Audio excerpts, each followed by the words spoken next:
bit. But Gianluca coming off of the 8-4 win last night over Toronto, a crucial win to at least give them a chance, the Crunch a chance at that #1 seed. They'll need help from Pittsburgh next week, but they still have to win today to even have a shot at that #1 seed. Yeah, absolutely. You know, I think after the clinch, Kevin, we were maybe a little worried that these last two games wouldn't bring the thrill, the intrigue that anyone would want in any sports game. But I mean, really, #1, of course, the vengeance tour, with both of these teams being the teams that we lost back-to-back with on the road in the middle of February.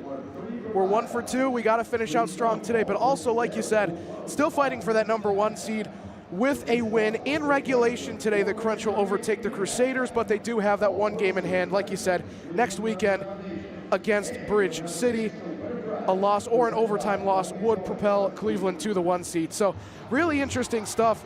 A wonderfully played match by the fellas last night. I was on the sideline for that one. Of course, Mark Munch-Bishop joining us. It was a really impressive outing from the guys against one of, if not the best team in this league, next to the likes of the Crunch and the Amarillo Bombers. And I think we're going to be in for a solid one tonight. Rockford has taken 3 of their last 4 matches into overtime, taking 1 as a win, of course, against the Crunch, and dropping their last 2 overtime matches. So it might be a little tighter than people might anticipate given the standings. Rockford coming into this one at 3-8, but I'm expecting some fireworks. Absolutely expected some fireworks as we're getting the information on Rockford here. So I'm sure Gianluca will be putting some information down on his sheet, and we'll get that going as best we can. We always pride ourselves on representing both teams as best as possible. We understand there's only one broadcast team for both squads, so try to give the best to opposing fans as well, even though we are the home group, home broadcasters for the Cleveland Crunch. So they are going to try to get a win today. They are going to change things up, try to get some guys some extra rest throughout the game, as well as get some fresh legs into the roster today as well. So real quick, we will run through the Crunch starters for you. We will remind you as we go through the pregame and into the kickoff of the match today. But starting in goal, instead of Mario Musa, it will be Liam McIntosh. He comes in overall in his career 14-4, 4.79 goals against average, 233 saves in his career, a save percentage of 76% on the season. This year he has 7 starts. This will be his 8th. He's 5-2 in those starts, 5.1 goals against, 85 saves, and a 74.6% save percentage. The captain, Dave Jordan, will be back on defense alongside of Chris Fecco today instead of Bobby Chanchar. In the midfield, it will be Sammy Mutemwa and McCain Spragling. And up top, it will be flying Ryan Minnick this afternoon. Mikey Derizic, Admir Suljevic, Bobby Chanchar are there on the bench to come off the bench again, trying to give some of those starters a little bit more of a rest. They will have 2 weeks off before they go to the playoffs. They have clinched a playoff spot, but the focus is still trying to get a win today. So you will see a lot of the regulars, some new faces as well, and a team that they want some get back this afternoon against Rockford, who they lost to actually back earlier this season. 9-8 in an overtime affair. It just seemed like every time the Crunch would come back, Rockford had an answer out there in Illinois, but Cleveland outshot Rockford 22-21. Emmanuel Mercado for Rockford, he had 4 goals, including the game winner. Also, Alejandro Corona had 2 goals and an assist, so those two accounting for 6 of the 9 goals, as Corona's 1 assist did go to a goal scored by Mercado. So 6 of the 9 goals were done by Mercado and Corona that evening. And now an afternoon affair to close out the home slate. Fans still filing in here to the Wolstein Center on the campus of Cleveland State University. Again, the original home of the Crunch, and has been so good to get everybody back here, get indoor soccer, professional indoor soccer, back downtown, because that is where it belongs. We've seen good crowds throughout the year, and hopefully that continues. And moving forward, I know there's probably people out there that have seen or heard our broadcast this season, wanted to be a part of it, didn't get a chance. Well, don't worry, the Cruncher are going to be around, but they have responsibilities and goals and aspirations to take care of. this afternoon and still this season as they do head out to Vegas in 2 weeks for the MLIS playoffs. That will be broadcast courtesy of the National Soccer Network in conjunction with MLIS. There will be some commentators on that. I have the honor of being a part of that commentary group. They'll be calling those games, but that'll include both of the MLIS semifinals, but also the WMLIS semifinals, and that'll be on Saturday, March 28th, and then on Sunday, March 29th, you'll have the final for the women and the men's league. So 2 champions will be crowned on Sunday evening as they do play out on the West Coast. It'll be, I think, the men's finals at 7 p.m. The women's final might be at 4 or 5 p.m. Eastern time. So, of course, those will be more so afternoon on the West Coast. So just awaiting for player announcements and all of that. We have plenty of soccer groups, including, I think I see Mayfield down there creating the tunnel for the Crunch this afternoon. And so the players have their red uniforms on for the Crunch.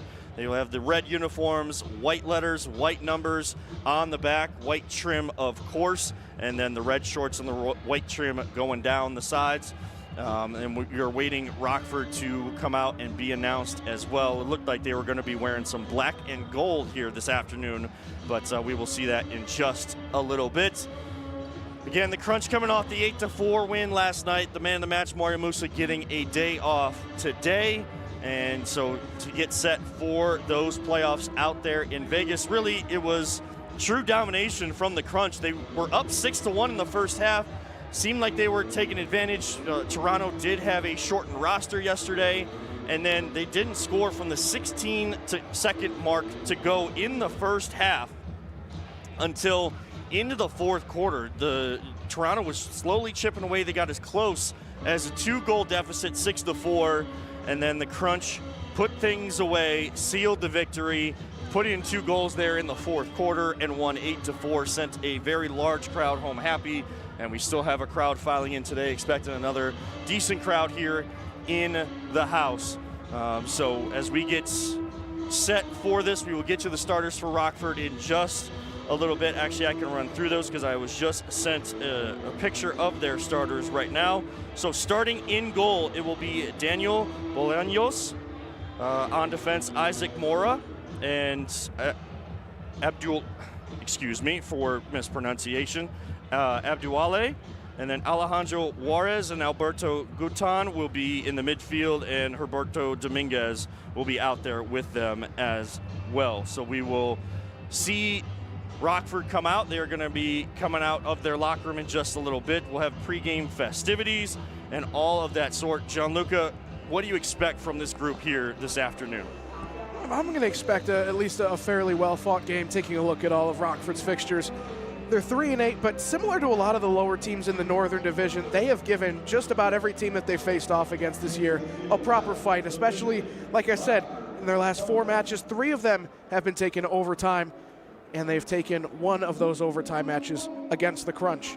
So I think today, of course, there's not a whole lot to play for on their end, eliminated from playoff contention in terms of stakes, but you want to finish out with a bang, and no better chance than to finish off with a bang, playing against one of the titans of this MLIS league in the Cleveland Crunch, beating them at home and destroying their hopes of a #1 seed. So it's definitely some stakes there, but at the same time, just want to close out the season on the high note. And of course, for the Crunch, everything to lose tonight. Of course, anything but a regulation win would eliminate them from the #1 seed contention. But of course, the stages are predetermined. Amarillo picked up a win just last night, which secured them the 1 seed. Salt Lake also picked up a win, which secured them the 2 seed. So everything's set down in the south, but still a little bit of implication up north. Still a little implication still left to go as the Crunch reserves get announced in the building today. Again, kind of weird to see someone like Bobby Chanchar get announced with the reserves, but you understand trying to rotate some other players in. Some guys will, of course, qualify to be a part of that playoff roster. You want to get as many guys as possible because you'll be able to have 22 players rostered and travel with you. And then on game days, it'll be the same allotment of 17 total players max for the playoffs. So you have Mikey Derizic coming out with his kid and all of the youth soccer players that get a chance to accompany all of the players. So good to see Pedro Zul getting his first action this year. I know he's been battling through some stuff throughout the year and able to get out there for the final home game. That is a guy that has some speed, has technical ability on the ball, and can provide a spark there in the midfield and some of those fresh legs this afternoon. And then Omar Najjar coming out right now as well. So we'll go through as the guys come out for all of their rotations throughout the game. We'll make sure everyone gets represented as good as possible. And now it's all about getting the job done this afternoon. Gianluca getting more information on Rockford up here as we get in the rosters a little later on this afternoon. We will work through that as we go through the game. If you are a Rockford Thunder fan, we are going to, again, try to represent them as great as possible. Any goals, you will still get the same sort of call from me and Gianluca. As for the Crunch, may just seem like a little louder for the Crunch because the crowd's going to be a little louder. I'm going to have to scream a little bit more because this place gets really, really loud. Cleveland has done a great job with all their arenas and stadiums to make sure the noise is felt by their opponents throughout the downtown area. And of course, the new Brown Stadium, Huntington Bank Field, coming soon to one of our local suburbs. That'll be an indoor facility. The way it's being designed, that's designed for noise, noise, noise. So it's only gonna get better from there around town. So the starters being announced, as we said, Liam McIntosh gonna be in goal. It'll be Dave Jordan on defense with Chris Fecco, Sammy Mutemwa, and McCain Spragling in the midfield, and Ryan Minnick up top, all of them getting major applause that they've been a part of this organization the entire time, all 6 seasons for all of them. And that's what you want. You want that experience out there to get the game started and start fast, because I have a feeling, Gianluca, they did not like the way that they weren't able to score until after that 4-minute mark hit on the clock yesterday. Yeah, of course, and it was good to see after they did score. The floodgates were certainly open. Knocking in 4 goals at the beginning of the first quarter, that set the tone for the remainder of the match. Again, knocking in 8 goals against Toronto is a feat, as is only conceding 4 against a team that legit. Of course, they were missing some big names: Osman Hussein, Darius Kerr-Cooper, Sebastian Lopez, all those guys not able to make it out. But at the same time, you got to give credit where credit's due, and the Crunch shut down the Crusaders properly. Hopefully they can do much of the same tonight. Still plenty of really solid defensive players out there today, and attacking alike.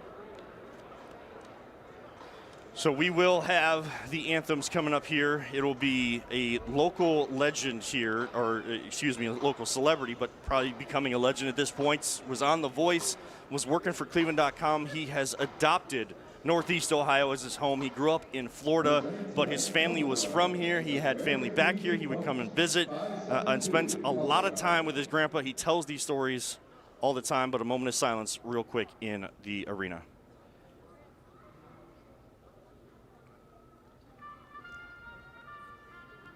And now here comes the color guard as the fans will rise. It'll be Hayden Grove who will be singing. He's worked for Cleveland.com, and now he was a contestant on The Voice. He's been shouted out many times by Michael Bublé, and he has a new single out and is trying to put out some new music as well. He has an anthem for Cleveland, but today he will be singing the anthem of the United States of America. I know for our video and our audio audience, it may be difficult to hear through through some of the microphones because it is down there on the field, but we will provide as best as we can, and we will silence our mics for now in respect of the national anthem of the United States of America.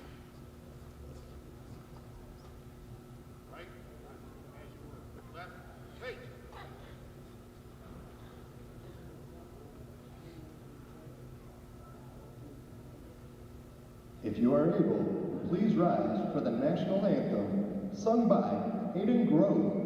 from The Voice.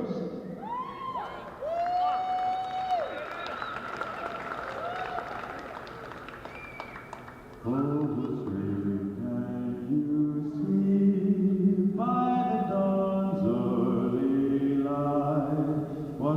proudly we had, and the twilight's last evening, whose broad stripes and bright stars through the perilous fight, o'er the ramparts we watched, were so gallantly streaming, and the rocket's red glare above bursting in air gave proof through the night that our flag was still there. Oh, say does that star-spangled banner yet wave o'er the land of the free and the home of the brave. Very well done by Hayden Grove. We will hit a quick break, and on the other side, it will be kickoff of Crunch and Thunder out of Rockford, Illinois, coming up on MLIS action all along the Cleveland Crunch Broadcasting Network.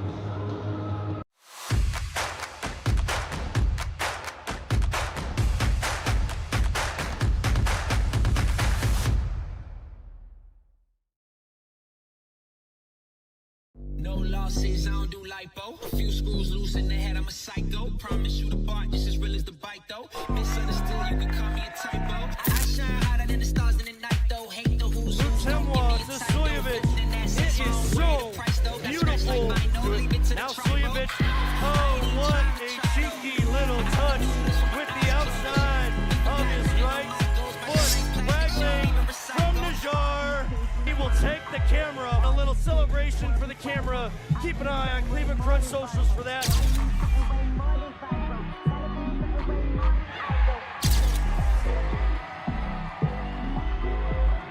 Be careful not to get too close, I might just go.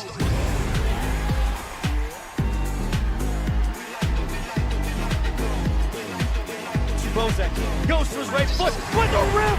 Oh my word! As he gives the arrow.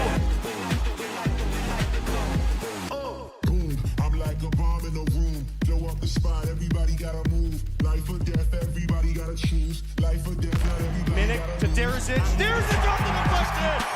Mikey Derzic steps up in a big moment for his team. Jordan Williams! James Jordan! Captain Crunch has won the game! Oh my goodness! Good afternoon and welcome to Cleveland Crunch Soccer as we get you set for the Crunch hosting the Thunder from Rockford, Illinois. The Crunch come in at 9-2 with one overtime loss, sitting second in the North. A win today would force Toronto to get some sort of result in Pittsburgh next weekend to try to secure that #1 seed. If Pittsburgh's able to beat them and the Crunch win today, then the Crunch would go into the playoffs with that #1 seed. As we will get you set, I am Kevin Arnold. He is Gianluca Di Giacomo. We are on the MLIS Pro TV YouTube channel, Rock Entertainment Sports Network, WKYC Plus, and the radio coverage is on WOBL Radio 107.7 FM, 1320 AM, streaming worldwide at WOBLradio.com, playing your country favorites, country music favorites of yesterday and today since 1971 in the radio coverage of Crunch Soccer, brought to you by the great folks at Great Lakes Honda West in Elyria. So it'll be McCain Spragling, Sammy Mutemwa, Ryan Minnick, Dave Jordan, Chris Svecko, and Liam McIntosh in goal as the starters for the Crunch here this afternoon. So McIntosh will get possession of it for the Crunch.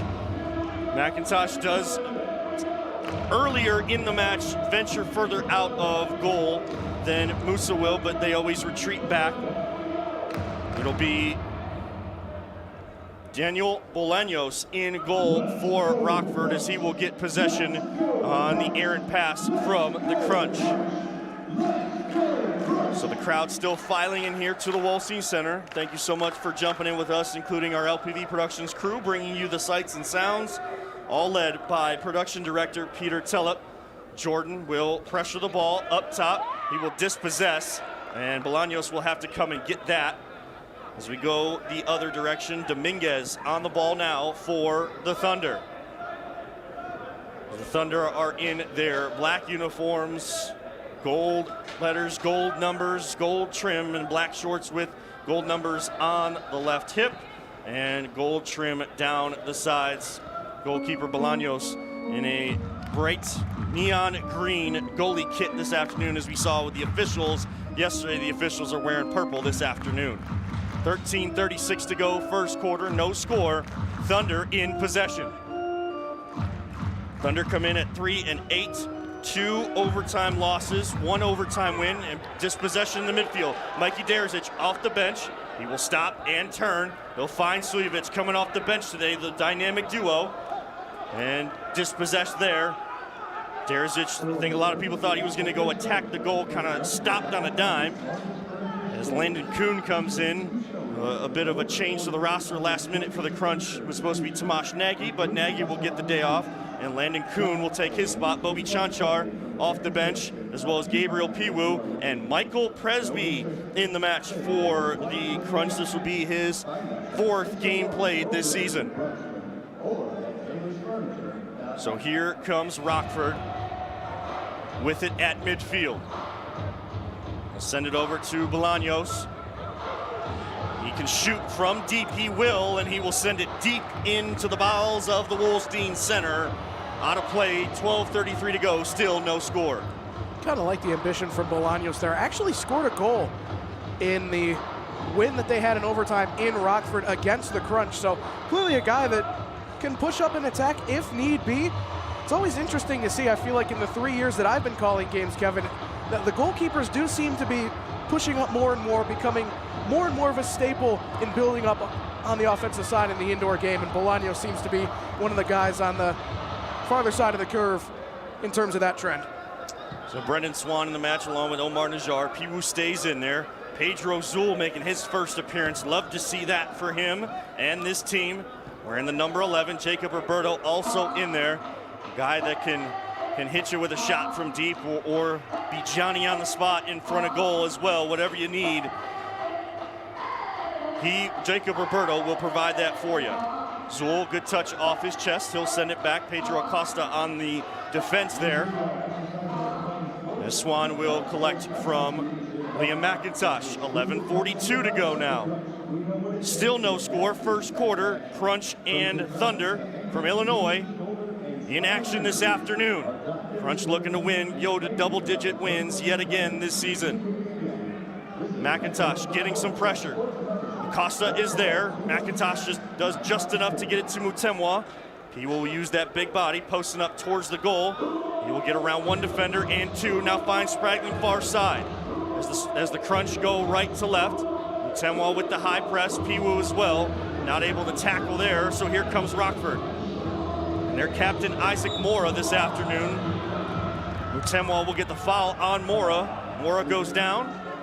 And so we will have a restart free kick just over midfield going into the offensive half for the Thunder.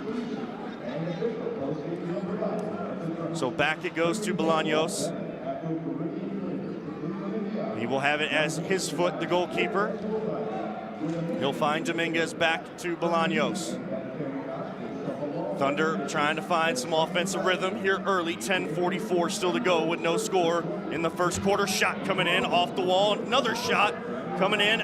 Third shot, and that gets blocked by Dave Jordan. Thunder were looking for a handball, but the hands were up next to the body of Jordan, so no call there. We go the other way. That was Mercado, who had the 4 goals in the overtime win the Thunder had over the Crunch earlier this season, with the 3 shots that all got blocked by defenders, with the last one by Dave Jordan. So out of play it goes. Clock stops. 10:17 now. No score. First quarter. So it went out of play just past the board, so no restart to the goalkeeper. Tucked along the board, Suljevic will defend far side. Good pass up, but Presby with the interception. He's got space to move. He's got Suljevic on his left if he wants. He shoots. Bolaños there to put it right in front of him. Pushes it in front and pushes it out to his teammates. That is Dominguez back there, helping him out. Roberto Dominguez there for Rockford. Gave an option, not there.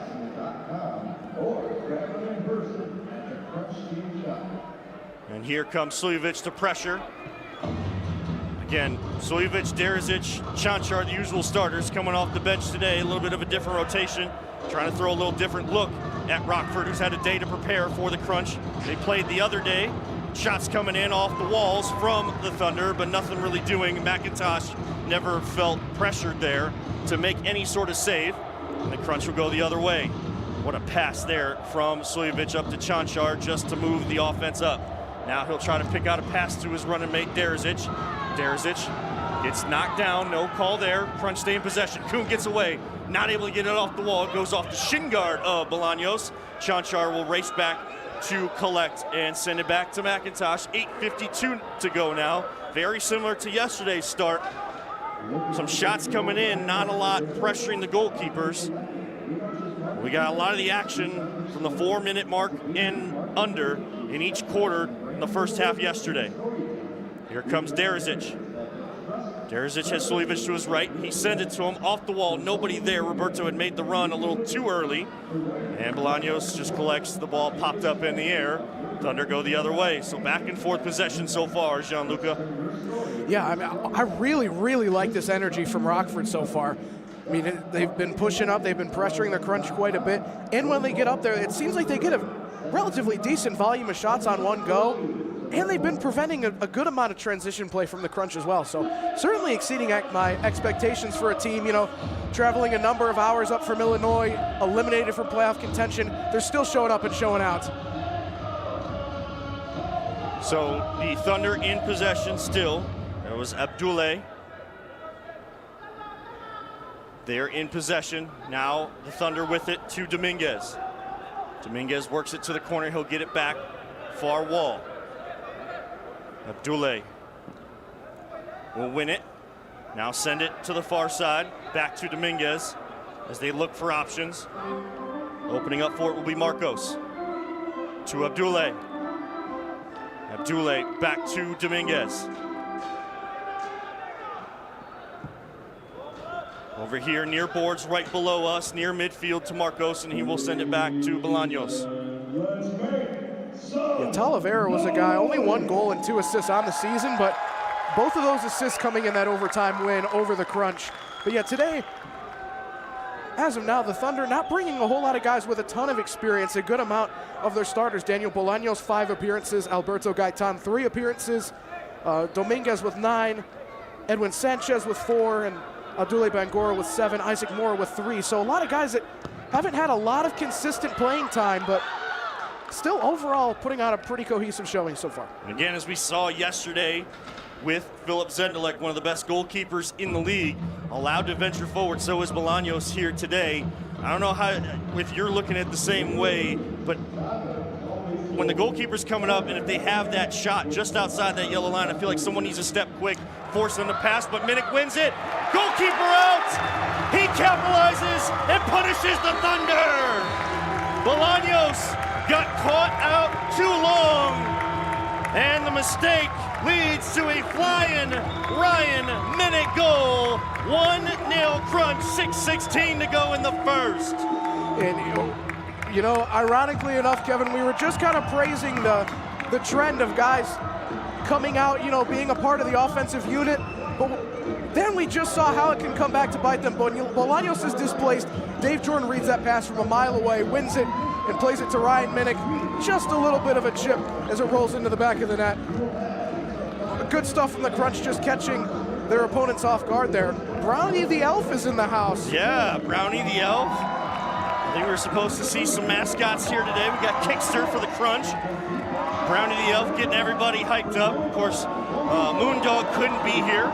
Moondog and Sir Cece, because there is a Cavs game against the Dallas Mavericks coming up this afternoon at 3:30 in just about an hour and 15 minutes. But we hit the media timeout, and a good time to tell you that Metro Health Sports Medicine knows athletes can't afford to sit on the sideline. That's where they're here to help you avoid injuries with these tips. Ease into new activities gradually. Stretch before and after workouts. Stay hydrated and mix up your routines. Rest if you feel pain. If injury strikes, trust Metro Health to get you back in the game. Call 216-95-SPORT. That's 216-957-7678. Or visit metrohealth.org/sportsmedicine. That's metrohealth.org/sportsmedicine. Metro Health Sports Medicine, where the pros go.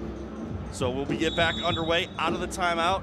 Rockford will get us back underway. 6:14 to go. Crunch with the early 1-0 lead off the shot from Ryan Minnick. Bolaños again will come out. He will send it deep, not dribble as high as possible, or as high as he has been throughout the game.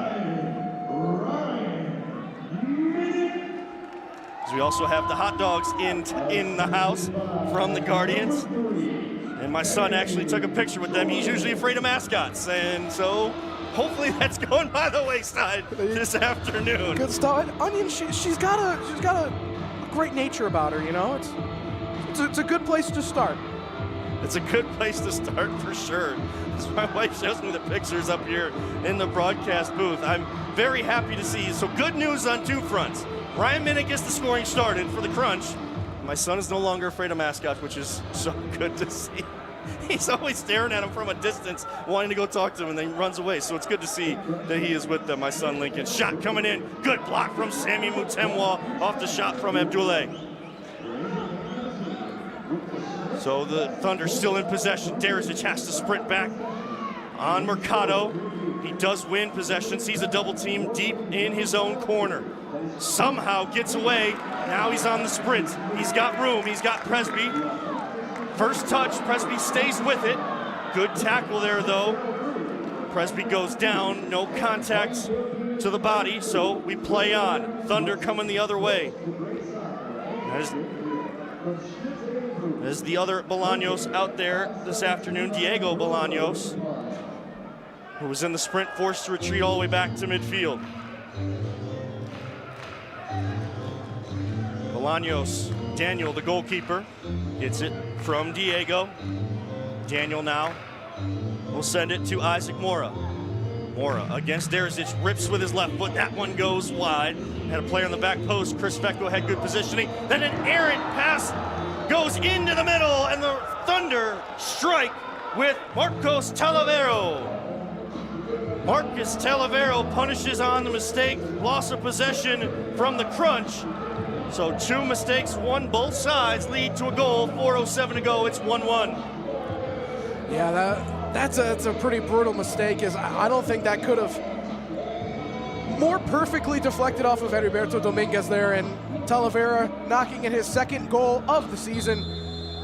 A tough break, but I mean, he really did capitalize on that opportunity. He absolutely ripped that one. Not much McIntosh can do about it. You don't beat a guy like McIntosh high too often. Kuhn with a couple step overs. Daniel forced into a save. Chanchar wins that one right at midfield. Crunch will stay in possession. Looking to respond and go back in front. As Gianluca Di Giacomo told you, really good energy coming from Rockford. They played on Friday. They lost in overtime. I believe it was to Lansing. The Red Cedar FC, they lost 9-8, so it's one of their 2 overtime losses. They beat the Crunch in overtime, so they are 3-8, but 3 of their games this season have gone to overtime with a chance to win it. 3:18 now. Kuhn finds Slivich all alone, and he will push it to the back of the net. Nothing too crazy about it. Sojovic gets in front of goal. He knows what to do, and it's 2-1, 3:13 left in the opening quarter. Beautifully done there from Landon Kuhn. In that position, the way that you look at it, the nerves are a little high. You see some guys pressuring you, you get the ball on the left-hand side. every single instinct is your body is telling you to rip that one, but he lays it off to Suljevic instead for a better finish. Not too much Bolaños can do in between the sticks there, and that is a great and timely response to that initial equalizer. Here comes Mercado. He'll send it off the wall. McIntosh quickly on the release. Has Roberto streaking down the field. There's Diego Bolaños, who drags him down. It will be a foul along the far boards in the corner.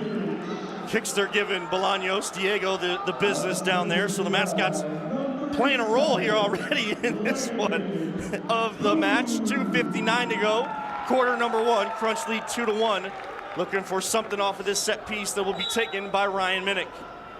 Minnick will find Swan. He will take a touch. He'll rip into a block.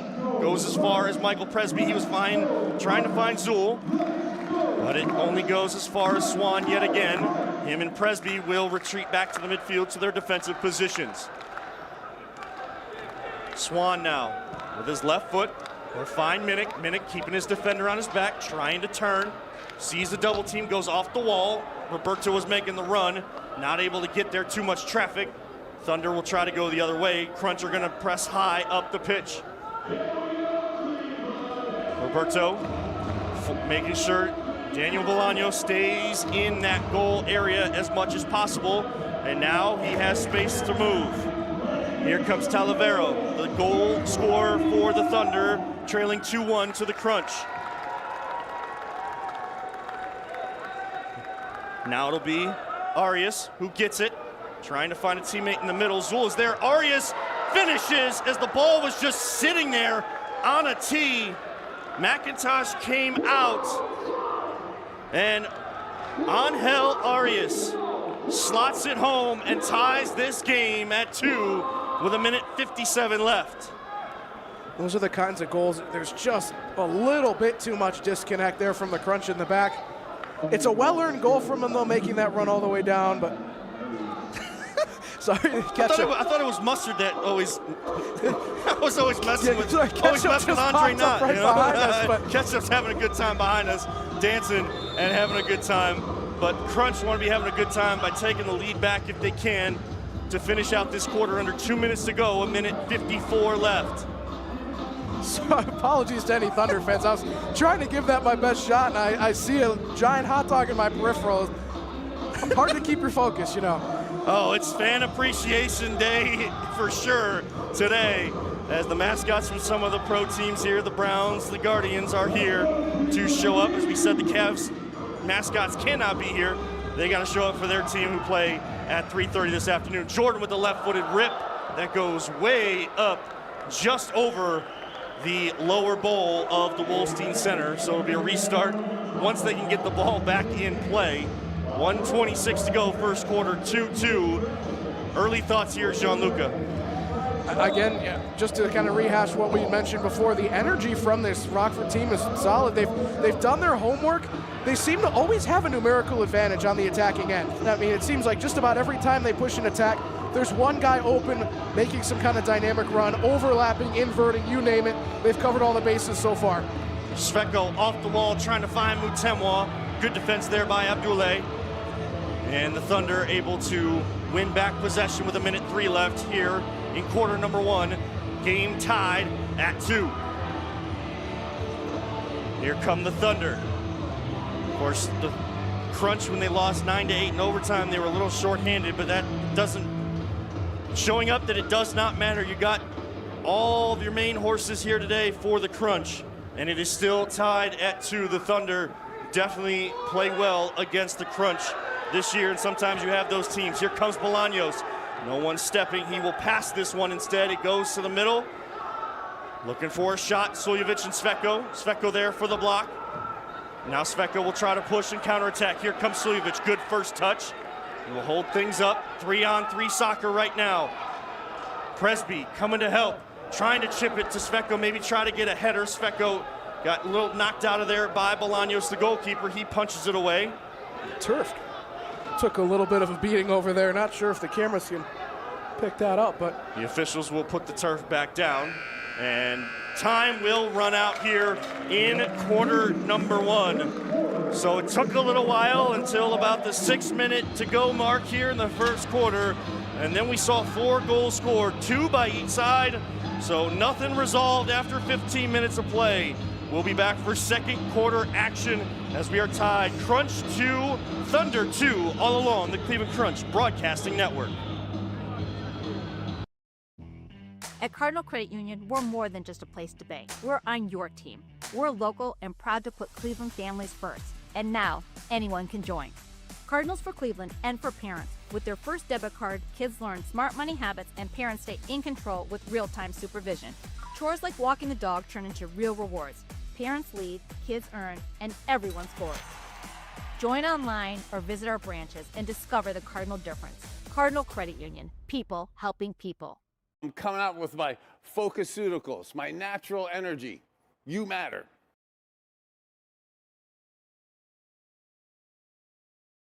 At Apex Skin, we drive every patient experience and commitment, collaborate with purpose, and deliver excellence, providing care that's compassionate, connected, and centered around you. Trusted care every step of the way.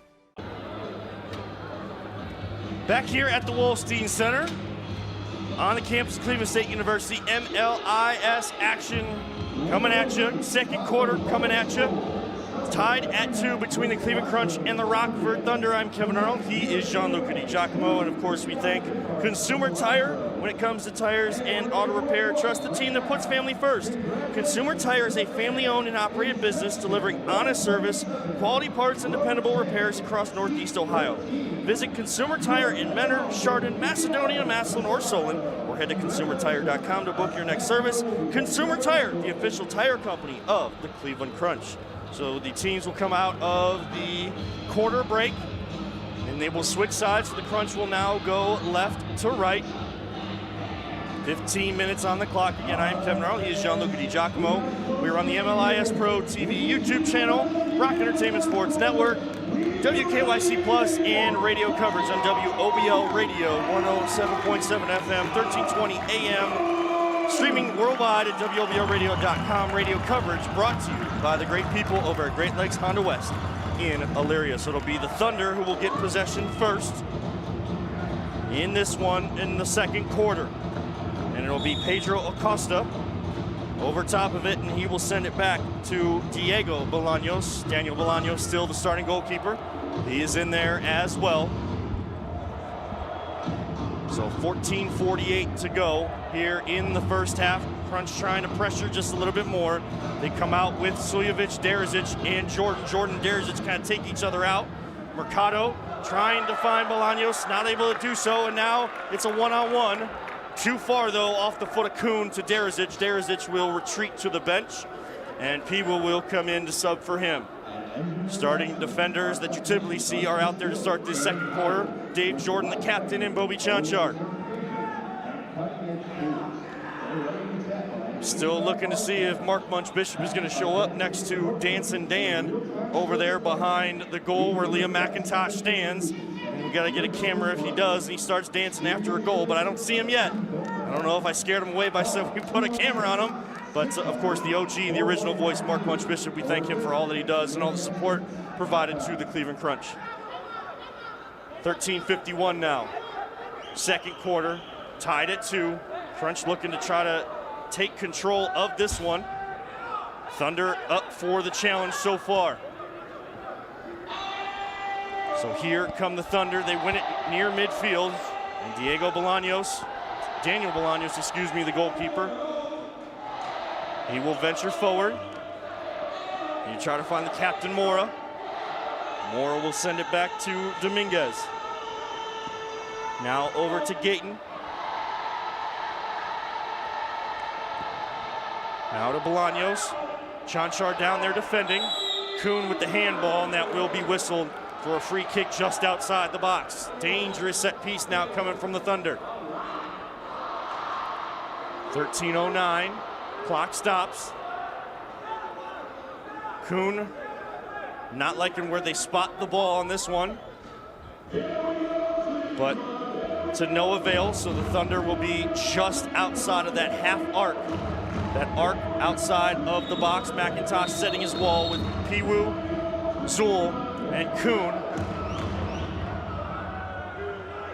And now the second official comes in to move the ball. Did not like the way that Rockford kept adjusting the ball and trying to get themselves a better angle.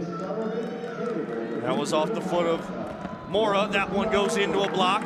Piwu trying to chase it down. He will win it. Here comes Bolaños. It is Piwu one-on-one. He will try to finish. He tried to go near post. Left foot off the wall. Zool there, not able to get his foot on it. 3 chances to the Crunch, not able to put it home. But you like the effort, and that was what we saw from Piwu last night too. Giving everything, every ounce of effort and energy he's got to try to put one home. You wonder there, if he had that first shot back, he might have tried to go far post instead of near post, because Bolaños was definitely hugging that near post angle on Piwu. 12:34 to go. 2-2 our score. Crunch in a battle early with the Thunder out of Rockford, Illinois. Here comes Daniel Bolaños, goalkeeper.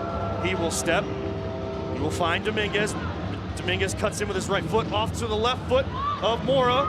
McIntosh able to collect the loose change, as pressuring was Edwin Sanchez. Now here comes Minnick. He had the opening goal of the match. He will find Roberto. Roberto sees 2 defenders.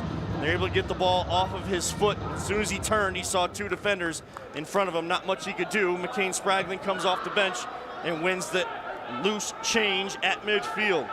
Here comes Najjar. Good run, just out of the reach of Najjar from Minnick. Good idea. As the offensive ideas and creation starting to pick up now, as the Crunch realize they're in for a dogfight today, coming off that game last night. Rockford had a game on Friday. They had a day to rest. Some of these Crunch players played last night. There are a few fresh legs out there. A lot of them played heavy minutes last night, like Omar Najjar. He gets dispossessed by Diego Bolaños. Roberto in a battle with him. Bolaños gets away. It's 2-on-2 between Swan and Suljevic. Bolaños will take a rip. Very ambitious effort. Goes off kind of the front edge of the boot and goes into the crowd. Quickly back in play we go. 11:06 now, second quarter. Still tied at 2. It's kind of the Crunch team that we saw in that second half before they were able to score 2 goals. No foul there. The bench very upset at that one. But Abdoulaye with a few step overs. Suljevic doing what he needs to do, looking at the ball, looking at the belly button. Was never fooled by any of those step overs by Abdoulaye. And here comes Daniel Bolaños in that neon green goalkeeper shirt and kit here this afternoon. Swan tips it just far enough, but Mercado takes a shot, goes wide. Jordan trying to clear his lines. Mutemwa comes to help. He will hold up and then get dragged down along the boards. Mutemwa not happy by that at all, and now a yellow card will be shown to the coach, Antonio Manfoot of the Crunch. The referees not allowing much conversation to happen coming from the bench. Very early today, 10-12 to go. A yellow card to the head coach, Antonio Manfoot.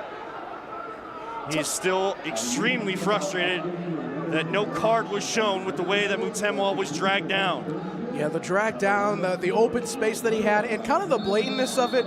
You would expect to see a blue card there, but again, fortunately it's been a relatively clean game so far, so we don't have a gauge on how loose or how tight the officials are kind of planning to call this one, but you definitely think on the average occasion the defender's seeing blue there, but so be it. We just play on. 9:51 to go. Crunch kind of allowed the frustration from the officials to play into their lack of goal scoring in the second half yesterday. Can't allow that to happen. Got to stay focused. Jordan will take a rip. Bolaños, great save, going down to the turf. Piwu tried to send it across to Suljevic. Suljevic gives the thumbs up as that one was just cut out. Suljevic gives pressure. Jordan is there. Finds Mutemwa near boards. He will find Suljevic, has some space. Piwu's on the back post waiting for it. Tried to poke it home. That one just stays out somehow, and Bolaños comes and jumps on it. How did Suljevic pick out that pass? And almost, even though he was calling for it, he was almost stunned by that one coming to the back post. It just popped up straight in the air. And now the goalkeeper, Daniel Bolaños, is down, injured. So we will have someone come check on him. It'll be Desmond Holmes, the trainer from the Metro Health Sports Group, coming to check on Daniel Bolaños. In that time, attention Crunch fans and homeowners. Are you ready to update your home's curb appeal and save money on your home's cooling and heating bills? Pella Windows and Doors is offering a Cleveland Crunch discount of $1,000 off your Pella project. That's right, $1,000 off your Pella project. Visit Pella.com to learn more about our windows and doors, and don't forget to mention Cleveland Crunch to claim this exclusive offer. Again, go to Pella.com. That's Pella.com to schedule your free in-home consultation, and don't forget to mention Cleveland Crunch.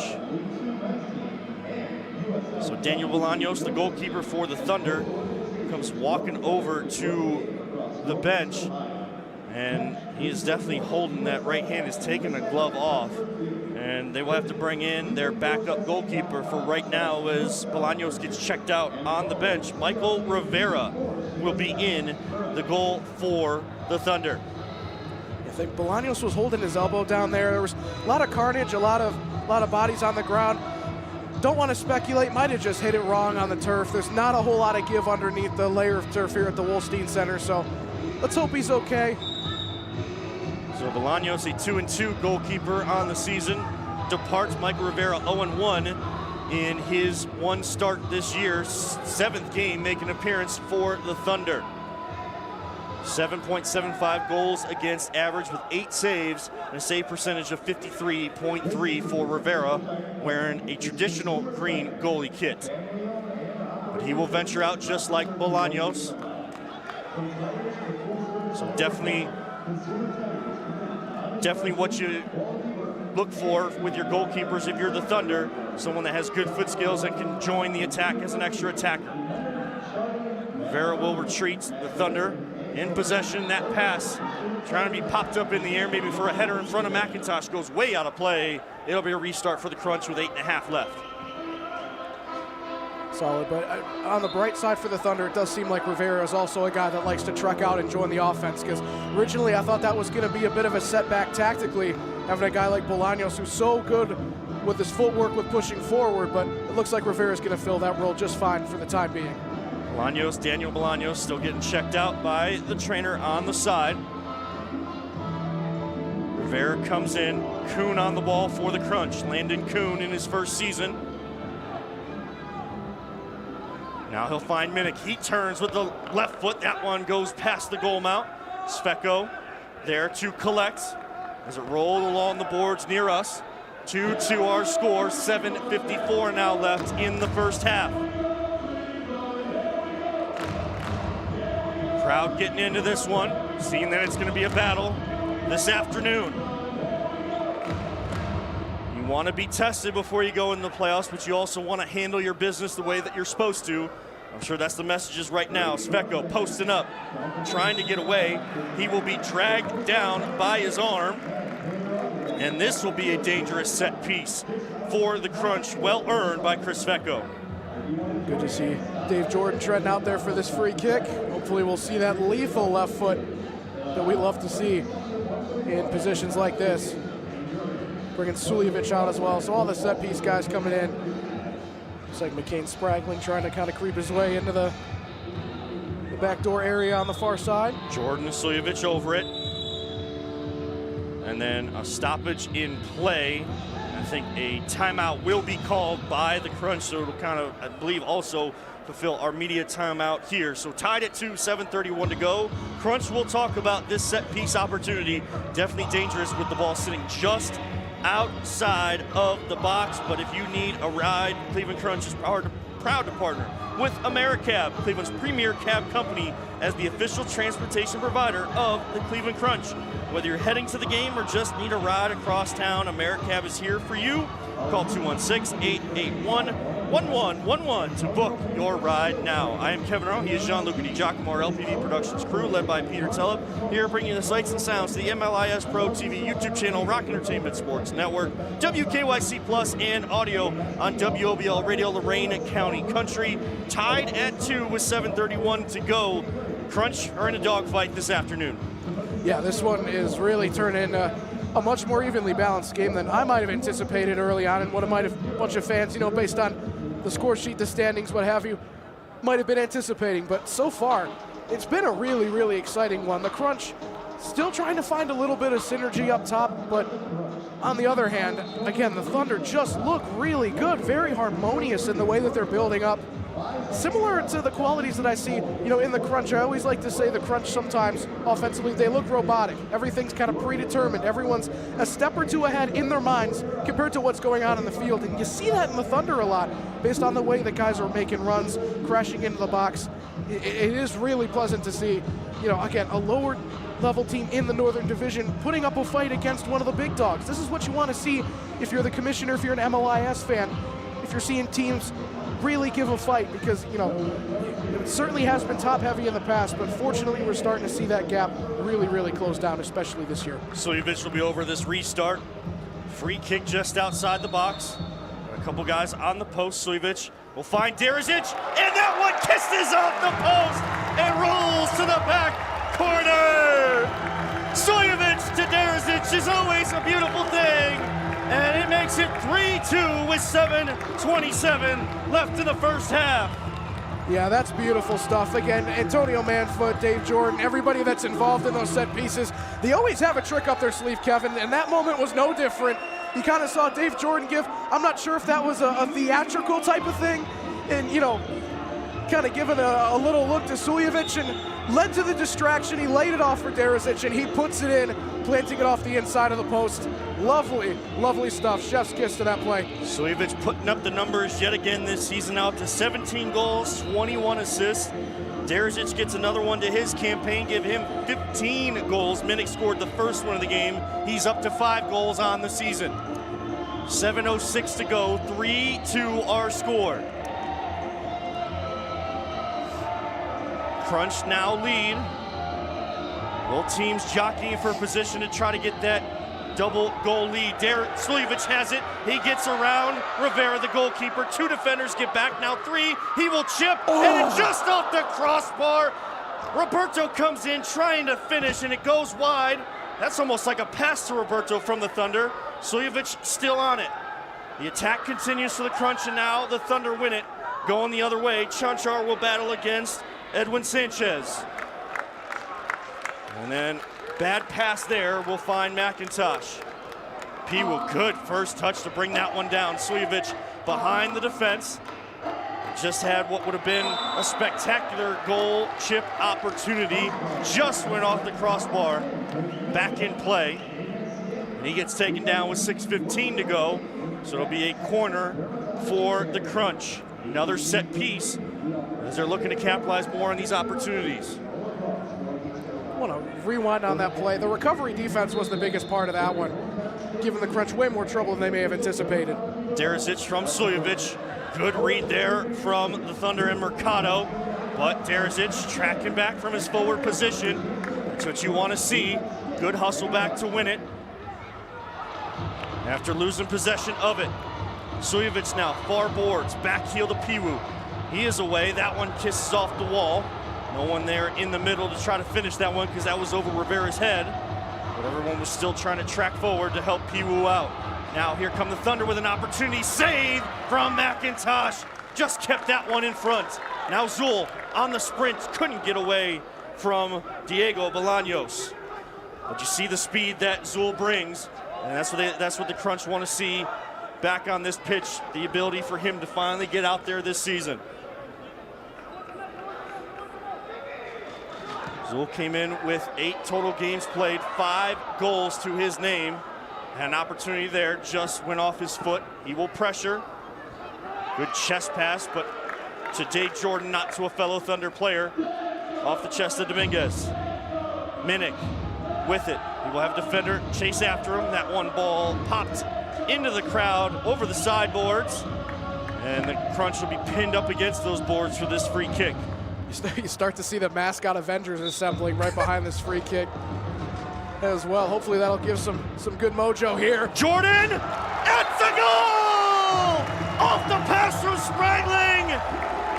It kissed off that post in the back, came right back, and that's when you know the power is off the foot of Dave Jordan with that left foot. 4-2, 4:58 to go. Another set piece, another perfectly executed set piece there from the Cleveland Crunch. Not much else to say, but Jordan, man, some of those shots, you can see a vapor trail behind the ball as it kisses that back left post. And now the Crunch are starting to create a little bit of separation with good timing too, with just 5 minutes left in the half. I saw it in pre-game warmups. Jordan came out with a purpose, hitting shots from deep with that sort of vapor trail as Gianluca described this afternoon, and that work goes and pays dividends as he scores. Now here comes Michael Rivera, the backup goalkeeper. He will take a shot that goes wide. No one stepped to the ball there. But Abdoulaye keeps possession. Everyone's still in oohs and ahs from that shot from Jordan. Now Rivera with it, far side at the midfield stripe. Coach Manfoot tells the team to settle. Leave him out there. Clock just ticks. No movement of the ball. Now Rivera slowly, a couple touches over top, 4:07 to go. Crunch just happy to let him keep the ball in possession, takes time off. There's no shots coming in, so you hold the lead in that regard. Crunch forcing Rivera to make a mistake as someone that hasn't played much this year. He's only had the one start. Rivera try to go with the outside of the foot. Abdoulaye with a shot that goes off the far post and another one off the near boards. So the Thunder definitely did what they wanted to there, kind of lulled the Crunch to sleep. But here comes Kuhn off the ball from Spragling, takes a shot, Rivera gets a save, and now a blue card shown as Kuhn gets taken down. Between the 2 days, that's the first blue card we have seen. So now the Crunch only convert their power play 27% of the time. It's time for them to adjust that number right now. That's a reckless challenge for Mora. You know, not a dirty play, didn't really get too much of Kuhn, but not a great angle, didn't have time to bring the ball down. I mean, there's no reason to really put in a challenge of that caliber, given that Kuhn did not have a very high likelihood of getting a high-quality shot off there. But, man, we also have to highlight that pass from McCain Spragling. Absolute peach over the top, and he's down at the back post. We still haven't seen a McCain Spragling backflip in the Wolstein Center, and we got 3 more quarters here. Here comes Suljevic, and he scores! Suljevic takes it himself, and he puts it home for his second of the game. 5-2 Crunch, 18 goals on the season for the reigning 2-time MVP, Admir Suljevic. And the gavel had no hand in the second quarter, and Admir Suljevic has been delivering the sentence. Whether it's facilitating the free kicks, whether it's scoring off of the free kicks, the set pieces have set the Crunch apart from their opponents so far today. 3.5 minutes left. We go into another timeout, but the guys are really starting to feel themselves, and it's going to be up to them to take this momentum into the break and pour it also into the second half of play. Thank you to the title sponsor, Cardinal Credit Union. You see them right across the chest of all the Crunch, beautiful Crunch uniforms with a Revo this season. And from auto loans to mortgages, checking to savings, Cardinal Credit Union offers a full range of financial products designed around one simple belief: people helping people. And how big is that in our world today? People helping people. That's what they do at Cardinal Credit Union. They are a not-for-profit, member-owned credit union. Cardinal puts members first every day. That's why Cardinal Credit Union is proud to be the official credit union and title sponsor of the Cleveland Crunch. Learn more about how Cardinal can help brighten your financial future. And remember, once a member, always a member. So 5-2, 3:26 to go. I'm Kevin Arnold. He is Gianluca Di Giacomo, along with our LPV Productions crew, led by Peter Tellup. Gianluca, a much better quarter for the Crunch from what we saw in that first when they were tied at 2. For sure. I think that they've buckled down defensively. They've started to kind of read the way that the Thunder are taking things on the offensive side, and they're finishing their chances. And these set pieces have been a great help as well. Sorry to distract you there, Gianluca, but I saw McCain Spraggling like waving the hot dogs to get off the field. We got to restart. You can do all the dancing you want outside of the pitch, but once you come out there, you know, you got to get off where cards can be shown for delays of game. So Spraggling is just waving his arm to get the hot dogs off of there, but everybody's having a good time seeing all of the mascots here. Brownie the Elf from the Browns, the hot dogs from the Guardians, and of course Kickster, the original, an upgraded version of him, but the original mascot of the Crunch. Kickster is here. Now Rivera will do the same thing on the opposite side right below us. Just hold on to the ball. Piwu trying to force his hand to make a decision. He will. Mutemwa switches with Piwu. Now he will be the pickle in the middle, if you will, between Bolaños and Rivera. 2:42 now. Clock continues to tick. This poor guy's going to start hearing it from the Crunch faithful in a couple seconds. They want to see action. This is the final home game. This is the last chance for the Cleveland faithful to see their team in action this year, not on a screen, but in person. Paid to come out and see some goals scored. 2:20 to go. But it also is on the Crunch too. If they want to get the ball back, if they actually wanted to, they would be pressuring. Right now, they're happy to just let Rivera just hold on to the ball because, again, this helps the Crunch more than it helps the Thunder, who are trying to come back. And it's also on the guys up top to create a little bit of movement off the ball here, not giving the guys in the back much of an option, but to just keep passing it around here. So they're trying to slow the pace down. Rivera gets away from Piwu. Now gets into the action. 1:47 to go. Piwu wins it. Mutemwa is there. Rivera was out. Good job by the defense to hold him up, but here comes Mutemwa. Gets away. He's got Piwu to his left, just out of the reach. Stays with it. Defender goes down, just running into that big body of Piwu. Nothing you can call there. There's a brick wall if you're running into the strength of Gabriel Piwu. 1:20 to go. Crunch back in possession. Crunch faithful will get at least what they want. They want to see that ball moving feet to feet and hopefully finding the back of the net. 1:10 to go in the first half. 5-2 the Crunch lead. 3 goals by the Crunch here in the second quarter after being tied 2-2 after 1. Under a minute to go. Good ball movement to switch to Piwu in the near corner. Goes off the wall. Kuhn tries to get it. Rivera comes out for the block. He goes all the way back to Sveko. He will retreat, look up and see what his options are. Sveko will check out. Chanchar will come in. Crunch hold it up till they get full strength. There's Chanchar on it. He's got Sojovic. He's got 2 goals and an assist to his name this afternoon. Piwu will win it. Hard touch there. We'll go back to midfield. 20 seconds now. Crunch waiting for that final opportunity. Piwu, step over, sees 2 defenders. Kind of nonchalant, but a foul will be called. Looked like there was ball, but maybe some contact to the feet of Piwu.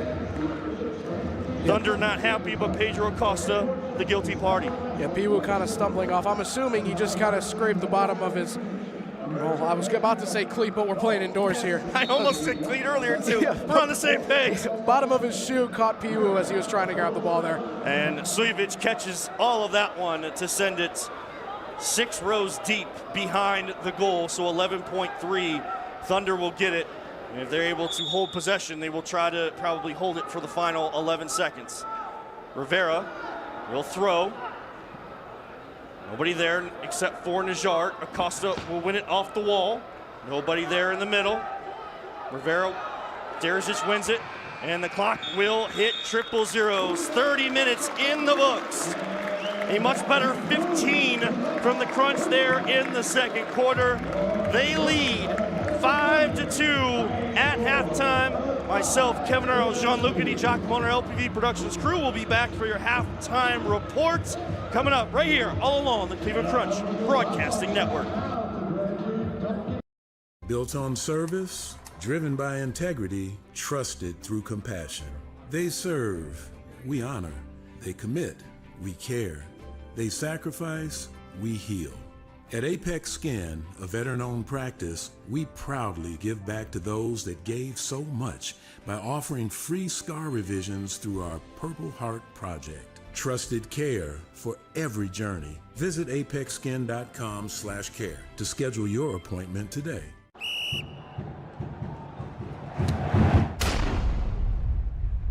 Liberty Home Mortgage is kicking off a new sponsorship with Cleveland Crunch. We're revolutionizing the way mortgage lending is done today. Looking to purchase or refinance a home, we'll find the best solution for you. Come see how Liberty Home Mortgage is changing the game.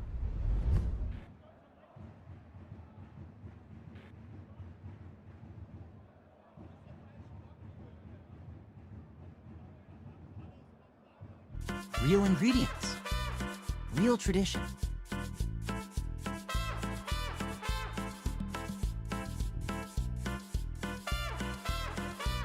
Crazy corn, full flavor, every bite. Trust me, you want this.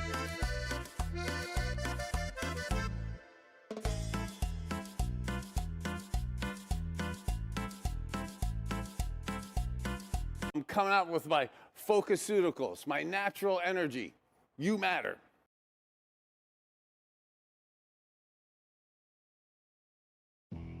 At Cardinal Credit Union, we're more than just a place to bank. We're on your team. We're local and proud to put Cleveland families first. And now, anyone can join. Cardinals for Cleveland and for parents. With their first debit card, kids learn smart money habits and parents stay in control with real-time supervision. Chores like walking the dog turn into real rewards. Parents lead, kids earn, and everyone scores. Join online or visit our branches and discover the Cardinal difference. Cardinal Credit Union. People helping people.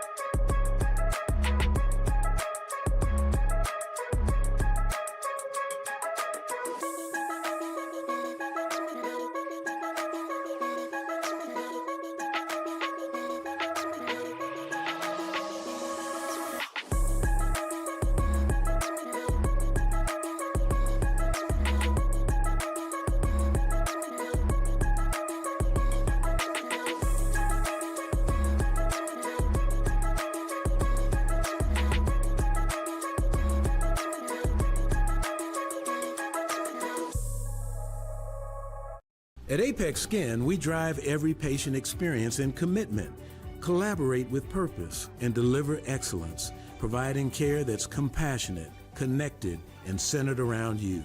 Trusted care every step of the way. Freshly chopped, perfectly topped. Fresh chips, creamy queso.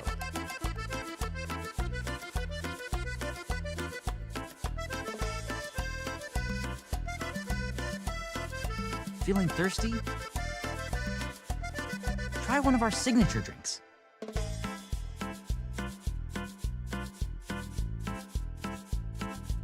Mexican classics? Always. Welcome back inside the Wolstein Center, the home of the Cleveland Crunch, as the action is going much better for the Crunch than it is for the Cleveland mascots this afternoon, as the Hot Dogs, Brownie the Elf, Kickster, they're all facing off against the youth group here this afternoon. And yeah, let's just say it's a lot to nothing right now with the kids through that. But it is 5-2 in the action that matters most, and that is the Crunch over the Thunder as the Crunch try to finish off their regular season at 10-2 and put the pressure on Toronto to win their final game to get that #1 seed in the North Division. I am Kevin Earl. He is Jean-Luc Giacomo. We welcome viewers on the MLIS Pro TV YouTube channel. of course, also on Rock Entertainment Sports Network, WKYC Plus, and all of the audio listeners to our radio coverage on WOBL Radio, 107.7 FM, 1320 AM, streaming worldwide at WOBLradio.com, all brought to you by Great Lakes Honda West in Elyria, as we are greeted up here in the broadcast booth by the starting goalkeeper, Super Mario Musa. He is, of course, getting the day off and able to kind of spend some time with his family to watch the game here today, which is always so crucial. But Gianluca, your thoughts? That long diatribe to get things back going here at halftime. What did you think of that first half, especially that difference between the first and the second? Yeah, I mean, the first quarter, I think, was just Rockford kind of exploiting the fact that the Crunch really didn't realize what they were in for.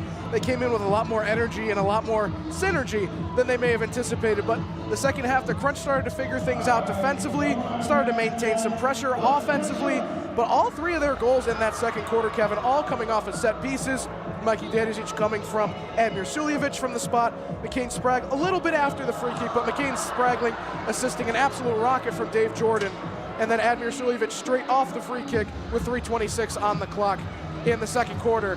So it really was the set pieces, the Crunch capitalizing on those free chances that they were getting. Big shout out Ryan Ruiz trying to join the mascots. He gives up possession and a counterattack goal. They got two goalkeepers in net, Kevin. I mean, they're still... Yeah, it's, I think the kids are done. Apparently the mascots want more. I think a new group of kids gets to come out and have their chance on the same field as the professionals. So it is 5-2. Now, of course, on the Rockford side of things, you saw good energy to start this one. And then the Crunch kind of took control there in that second quarter. What is that message there from the Thunder faithful and their coach in the locker room to, start this second half the same way and maybe maintain that energy? Find ways around what the Crunch is doing. You've seen they're very content keeping a little bit of a low block defensively, and I think that's ultimately what's kind of killing the Thunder. A couple more numbers back, but you got to stay dynamic. You've got to stay dynamic in the runs you're making, because that's really what sparked their offense in the first place. So, I mean, if they can just switch a couple things around, keep that creative spark alive, I think they have a good chance of at least making the second half interesting, if not completely coming back and really, really bringing in the dogfight for good. And then, of course, on the Crunch side of things, you got to maintain that focus. It's not a must-win scenario because you've already clinched the playoffs, but it's a must-win if you want that number one seed. And Gianluca, I got to tell you, the look in the Crunch's eyes, especially coming out in that second quarter, after they were they tried to punch first and they got punched back. They had a look of, we are a team that wants to, we want to win this game. We want that number one seed, or at least the best opportunity we can put out there to get it. Yeah, and it's going to take a regulation win as well. So if this Rockford team does try and show some resistance in the second half, they're going to need everything that they can to make sure that they can put down any resistance, any attempt at a comeback. So that would give the Crunch, as one of the co-owners, Director of Sales, Ryan Ruiz. The ownership group is out there. I played with Luciano in high school. I saw a little bit better skill back then in high school than right there along the boards. Our PA man, Nick Lanise, also out there, man. Makes me want to jump the barricade, but... Hey, Nick Lanise should know how to play. I coach the kid. He should know what he's doing. This is a direct reflection. Maybe he doesn't. This is a direct reflection of your coaching, Kevin. Look at the transition. That's grit. That's grit. Oh my gosh! And then the defense. That's not what I taught Lanise on defense. That's not what I taught him. I told him to shuffle his feet. We're having way too much fun on Fan Appreciation Day. We'll hit a break here. We'll come back and continue to preview the second half and bring you the second half action. Myself, Kevin Arnold, and Gianluca Di Giacomo will be back right here, all along the Crunch Broadcasting Network. At Apex Skin, we drive every patient experience in commitment, collaborate with purpose, and deliver excellence, providing care that's compassionate, connected, and centered around you. Trusted care every step of the way. Craving burritos, tacos, or quesadillas? We've got you covered.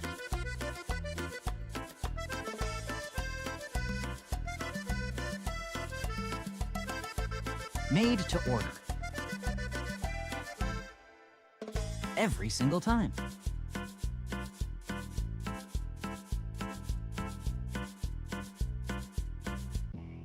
At Cardinal Credit Union, we're more than just a place to bank. We're on your team. We're local and proud to put Cleveland families first. And now, anyone can join.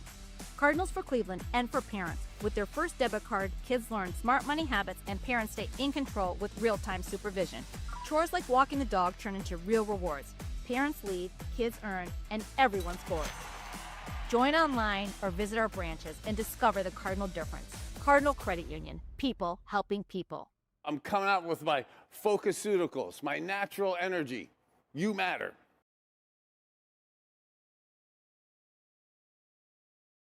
Built on service, driven by integrity, trusted through compassion.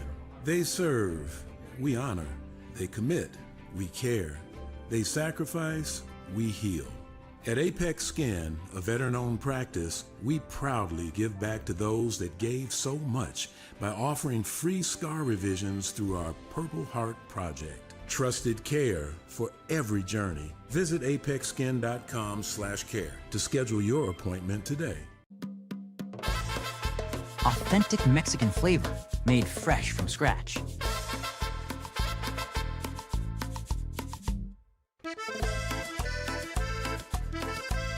Every ingredient prepared with real Mexican tradition. Your bowl, your rules. Visit us at one of our Cleveland locations. And we are still here during halftime of the Cleveland Crunch and Rockford Thunder as the Crunch lead 5-2 here as the Duncan disc toss will happen here at halftime like it always does, and a good time to remind you about Greeny Sports Cards. They are live every Tuesday at 7 on social media at Greeny Sports Cards. Make sure to find them. Go to greenysportscards.com to find all of their social media channels. Make sure to follow them. They are live with interviews, hobby talk, and of course, an eBay auction going on at the same time. So make sure you check out our great friends at Greeny Sports Cars, greenysportscars.com. And again, follow them on all social media channels. And we thank them for partnering yet again with the Crunch. And a lot of fans went home with some playing cards yesterday, or not playing cards, but trading cards for the Crunch players yesterday. So a very valuable thing, but the Crunch are looking forward to the second half. Gianluca, what should they be trying to do when they come out here in the second half?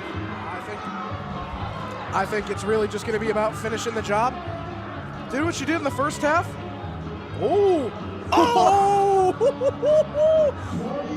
Kevin, a couple inches away from sinking that Duncan's disc toss, but in the meantime, you got to capitalize on the momentum in the space you've created from those 3 set pieces.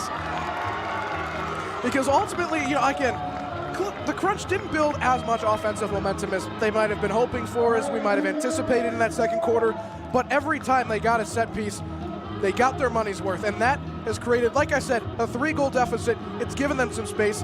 Capitalize on that space. Don't get too comfortable, but make sure that you start to take advantage of the dominance that you have over this team on the score sheet.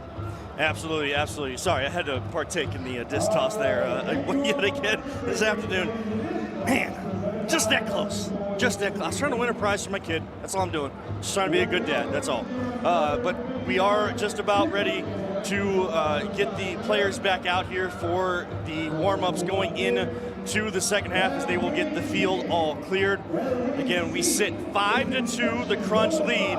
The Thunder have been up to task, though, this afternoon, and they have definitely caused problems throughout the season. And there's always those teams that, no matter what it looks like on paper in the matchup, there's just some teams that play well against another opponent and they give you trouble. So definitely got the Crunch's attention, did Rockford Thunder, and now they will look to, of course, try to come back in this one for Rockford. Crunch will look to try to continue what they started there in the second quarter. Can they carry that momentum after this quarter break?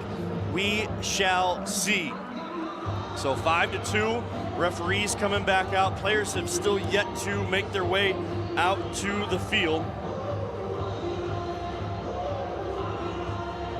And they will get the field clear from all the halftime festivities. Again, it is Fan Appreciation Afternoon, and as our cameras kind of throughout the season it panned around this field. You see a lot of the partners. We talk about some of them during the broadcast, but so many great partners. And of course, just yesterday, Kosar Wellness, led by Bernie Kosar, the great Bernie Kosar. Good to see him in good health right now. Kosar Wellness has jumped on as well. Good to see that. And they were already talking about wanting to be a part of the action the entire season next year. So make sure to reach out to the Crunch. Go to theclevelandcrunch.com. Get information on the ownership group and everybody. And reach out if you want to be partnered, your business, anything like that, partnered with the Crunch moving forward. I'm Kevin Arnold. He is Gianluca Di Giacomo. The Crunch have left their locker room, and they are out for some warm-ups. We'll see if we get the first on-field action of backup goalkeeper Quincy Scott here this afternoon. He has been rostered on a couple games. This would be the third game, and if you're a goalkeeper, Gianluca, I found this out today, you don't necessarily have to appear in a game to be playoff eligible in a goalkeeper stance. Field players you do, but if you are rostered, I think 2 or 3 times, then you're eligible for the playoffs. So him today, he should be eligible for the playoffs should they need a fourth keeper along with Liam McIntosh, Scott Santa, and Super Mario Musa when they head to the playoffs. But there's still 30 minutes at stake here today, and the Crunch, you can tell, want to get this win. Rockford coming out, and it looks like it will be still Michael Rivera. So Daniel Bolaños, who started in goal and was showing a lot of good foot skill, had those shots from deep just like Philip Zendelek yesterday afternoon. Michael Rivera will remain in goal for the Thunder. What are you expecting to see right from the jump once we get this thing started here in the second half? I think hopefully we're going to see a significantly more motivated Crunch team. You know, I mentioned before the half that in this instance, you know, it's great to get a lot of momentum before the half, but you don't want it to all kind of wither away in the tunnel, then you come back and things go south. So hopefully this Crunch team comes out rejuvenated and they look just as good as they did through a majority of that second quarter. And it's going to be exciting to see a guy like Quincy Scott come in. I mean, these kinds of games, these kinds of scenarios are proving grounds for how capable you can be and where you'll end up in the depth chart throughout the season, and you know, maybe even end up getting a little trip to Las Vegas. We'll just wait and see. And also our best wishes to Bolaños, as he got taken back, I want to say midway through the second quarter, very unlikely to return, and we just hope everything's good with him, and hopefully Rivera can take good care of the team in the second half. So just about ready to start. Officials coming out to midfield. Crunch will get their final instructions.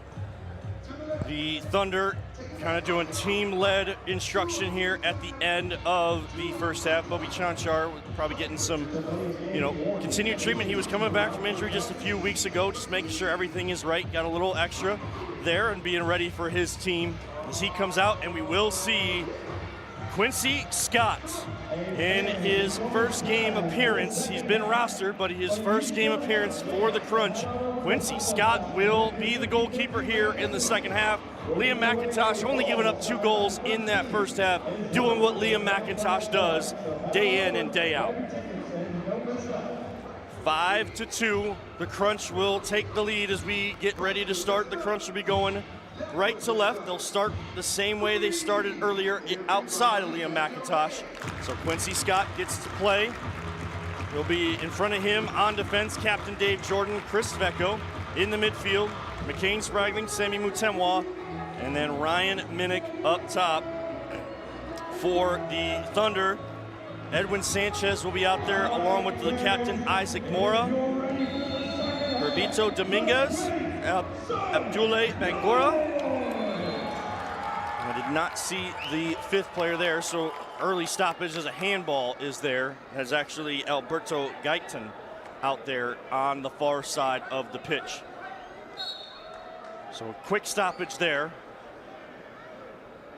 Gets a handball on the restart. 14:58 still to go here in the third quarter. Jordan with the dispossessive midfield. On the run, left foot, and a finish. Nothing but class from Dave Jordan when he gets it to his left foot. And Jordan puts home his second and makes it 6-2, just 11 seconds into the third quarter. I talked about carrying that momentum from the second quarter into the second half, and it only took him 11 seconds to do that. Dave Jordan throwing down some cheeky celebrations, Another great heads-up play from the captain. Just races down the pitch in a calm, cool, collected slot into the bottom right corner. Picture perfect, utopian start to the second half of affairs. 6-2, the Crunch lead, 14:40. As the clock moves again here in quarter number 3. More of what you expected to see of the Crunch since that early slow start. Tied at 2 after the first quarter. Nothing from the Thunder since. All Crunch, 4 straight goals with no answers. Here comes Rivera. He will hear it from the crowd yet again. Towards the end of that first half, he was kind of holding the ball near midfield that time. He was just waiting for runs to happen instead of killing time off the clock. But now it'll be Quincy Scott to get us back underway, playing goalkeeper for the Crunch, wearing number 0. We'll have Swan and Kuhn, along with Najar, Sujovic, and Piwu as the 5 in front of him. Under 14 minutes to go now in quarter number 3. 6-2. Off that goal from Dave Jordan. Give him 12 now on the season.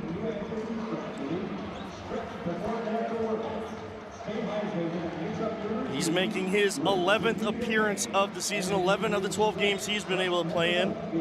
But you look at someone like Gabriel Piwu, has now played in all 12 games. Omar Najar, all 12 games.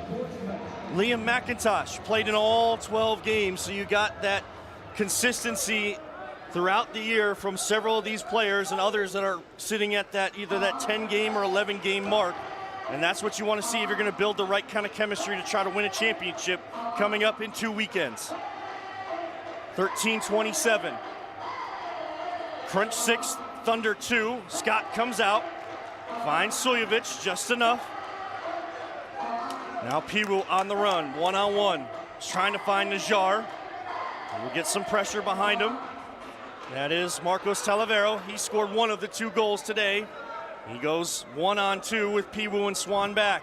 Now Emmanuel, and oh my goodness, there it is, the first save for Quincy Scott. Emmanuel Mercado, who had 4 goals the last time these 2 teams met, has been held quiet all afternoon. Scott will shift over to the near post as the ball goes to the far side of the field. And there is Diego Bolaños on it. He will find Michael Rivera, goalkeeper.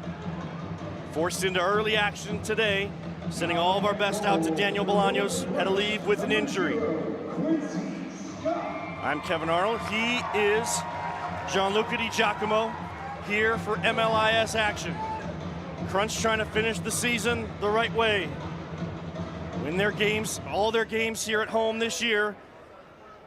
This has been a staple for them, whether they've been here or at the Soccer Sportsplex in North Olmsted, Ohio. We thank them for their hospitality all these years with the Crunch coming back as well. They're a big part of the story of this new iteration of the organization. Foul as Zool goes down. 12:03, clock stops. And now a yellow card will be shown to Herbito Dominguez. He will be sent off for 5 minutes. He won't go down a player, but he will not be able to be a part of the action for 5 minutes. So it's 12:03 on the clock. When it says 7:03, they will open that door of the penalty box again, and Dominguez will be able to come back out. But that is a big-time defender that the Thunder lose here for 5 minutes. Yeah, no worse time to have one of your starters and Dominguez to go down with a yellow card. Again, fortunately, they're still on even strength, but with the Crunch starting to catch this much fire, hopefully they can hold off for the next 5 minutes. Quincy Scott will come into the attack. He will find Minnick off the wall. Zool was coming in a little late, and then that goes off the left foot of Mutemwa out of play back to the Thunder.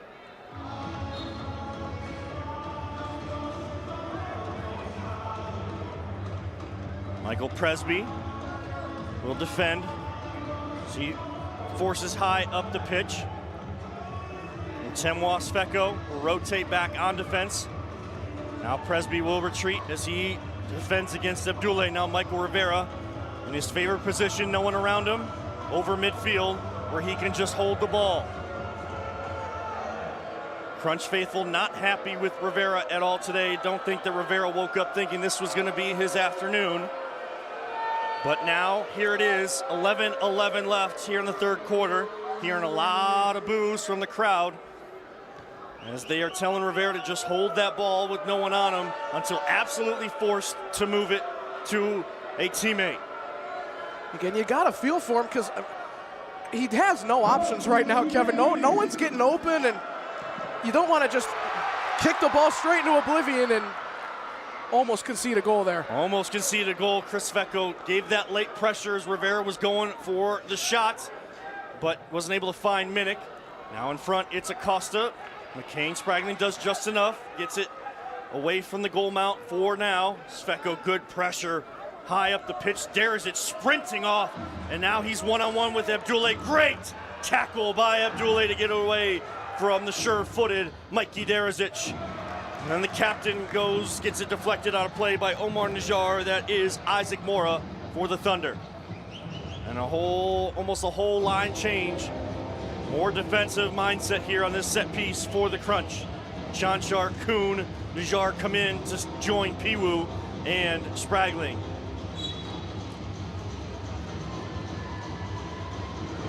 Corner kick. Shot coming in. That one off the far post from Mora. Now a shot from Bolaños. That one just trickles into the box. Poked out of there. Spragling will try to head it. Both coaches screaming at their team to get control. The Thunder will. Down to the pitch with 10 minutes left in quarter number 3. 6-2 Crunch. We have a goal by Dave Jordan here in the third quarter. His second of the match. Now, Talavero, goal scorer on the afternoon. They get some space with Bolaños. He goes with the outside of his right foot just off the wall. Comes all the way back almost to the same position. Now the Thunder trying to enter into that Crunch box. Good job by Scott to come out and get that one. Good patience to allow his team to set. Thunder with a little bit of the high press of their own. Good show in the middle by Kuhn. Tries to turn to find. Nothing there. Scott will send all the way down and then to his goalie counterpart, Michael Rivera. Quincy Scott with a leg on him. I think the only teaching point there, Jean-Luc, just a little bit more air underneath that one. Let someone run underneath it. Piwu posting up on the goalkeeper. Rivera just gets a save as Piwu was off balance with his left foot. Here comes Chanchar. Oh! Bobby Chanchar with an absolute rocket to the upper 90! And it's 7-2 with 8:48 to go. Take a bow, Bobby Chanchar!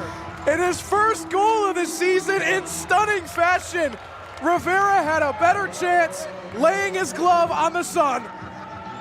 Coming up, you don't see Bobby rush up like that, let alone rip a shot with such conviction. Into the top right corner. Bobby Chanchar, have a day, lad. Bobby.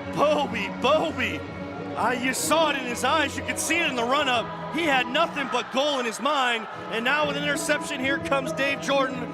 The Crunch feel it. They're feeling it here in the third quarter. Control and momentum completely on their side. 8:25 to go. Still almost over a quarter and a half left of action. And the Crunch are sensing that control of the game, that they can really put their foot on the pedal and finish this one off the right way.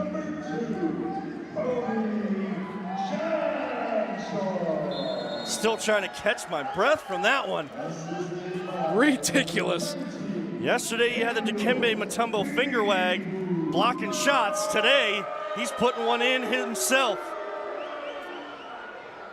Swan with the pressure, far side. High press now from the Crunch. These are things they want to work on because they're going to institute them in the playoffs. Errant pass from Jacob Roberto to Abdoulaye. Presby gets beat. Scott with a save! Going down to the turf, Quincy Scott. Good athleticism there. And now here comes Roberto. Got a 2-on-2. Cannot get by Acosta, but maintains possession, and they'll reset back with Brendan Swan. 7-2. 7.5 left here in quarter number 3.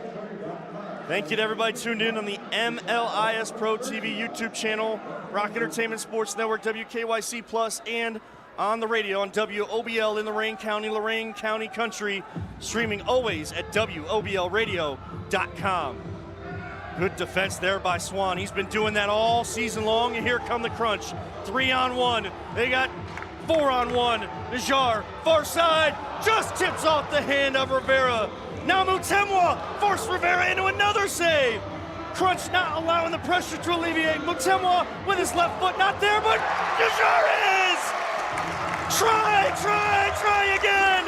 Mutemwa and Najar would not be denied.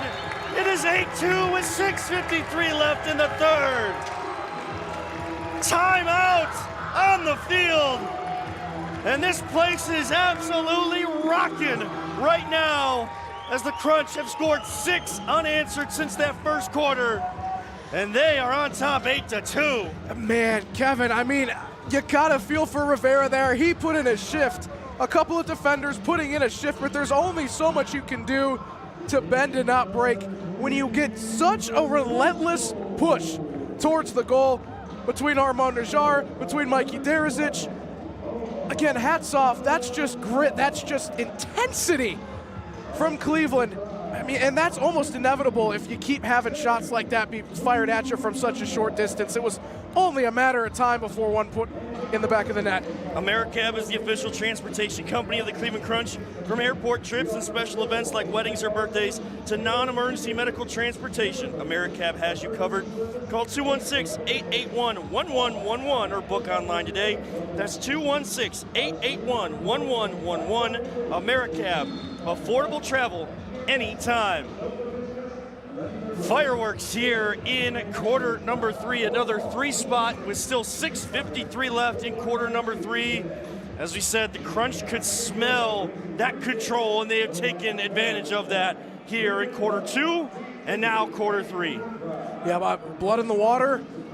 That's the last thing you want with this Crunch team, because once they sense that type of weakness, it is very hard to get their foot off the gas pedal and to get their foot off of your neck. And unfortunately, Thunder are paying the price for testing those waters in the first place. The Sharks will eat when they smell blood in the water, and the Sharks that are wearing red and white this afternoon are eating with 8 goals already.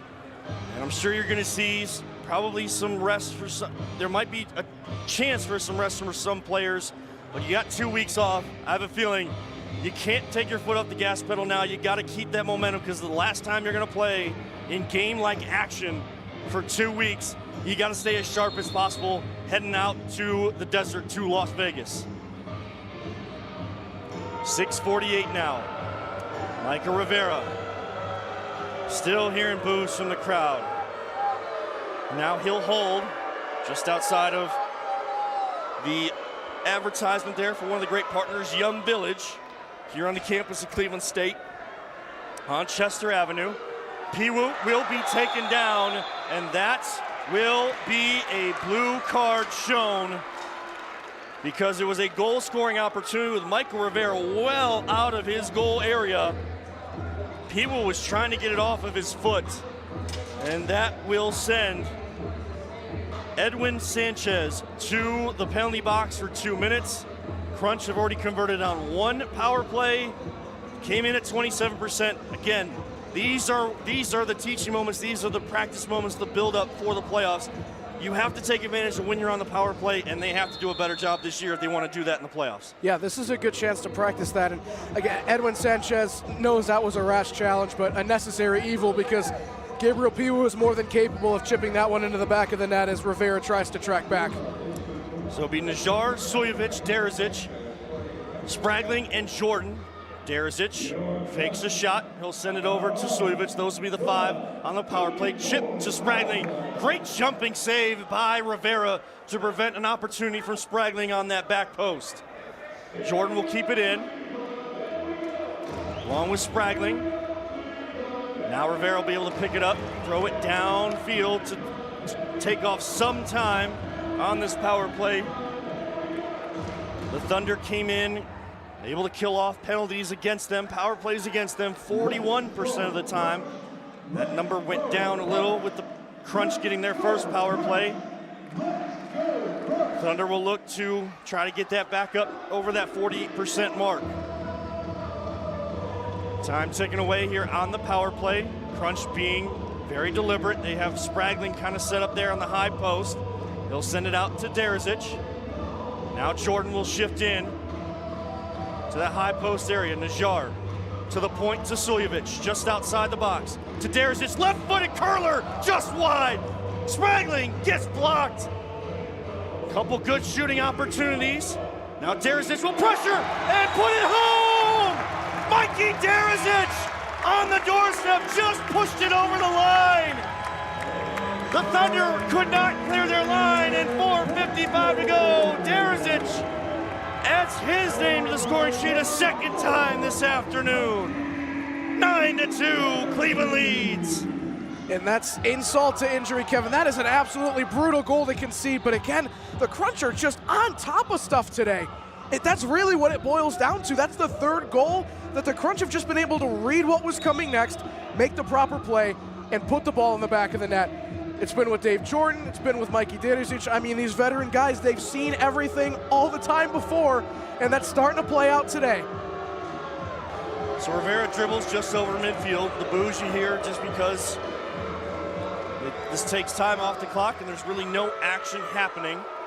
But here in the second half, we've seen a little bit more of Rivera being deliberate, trying to find runners here in this case. The Crunch willing to allow time to tick away as they are well in control of this one.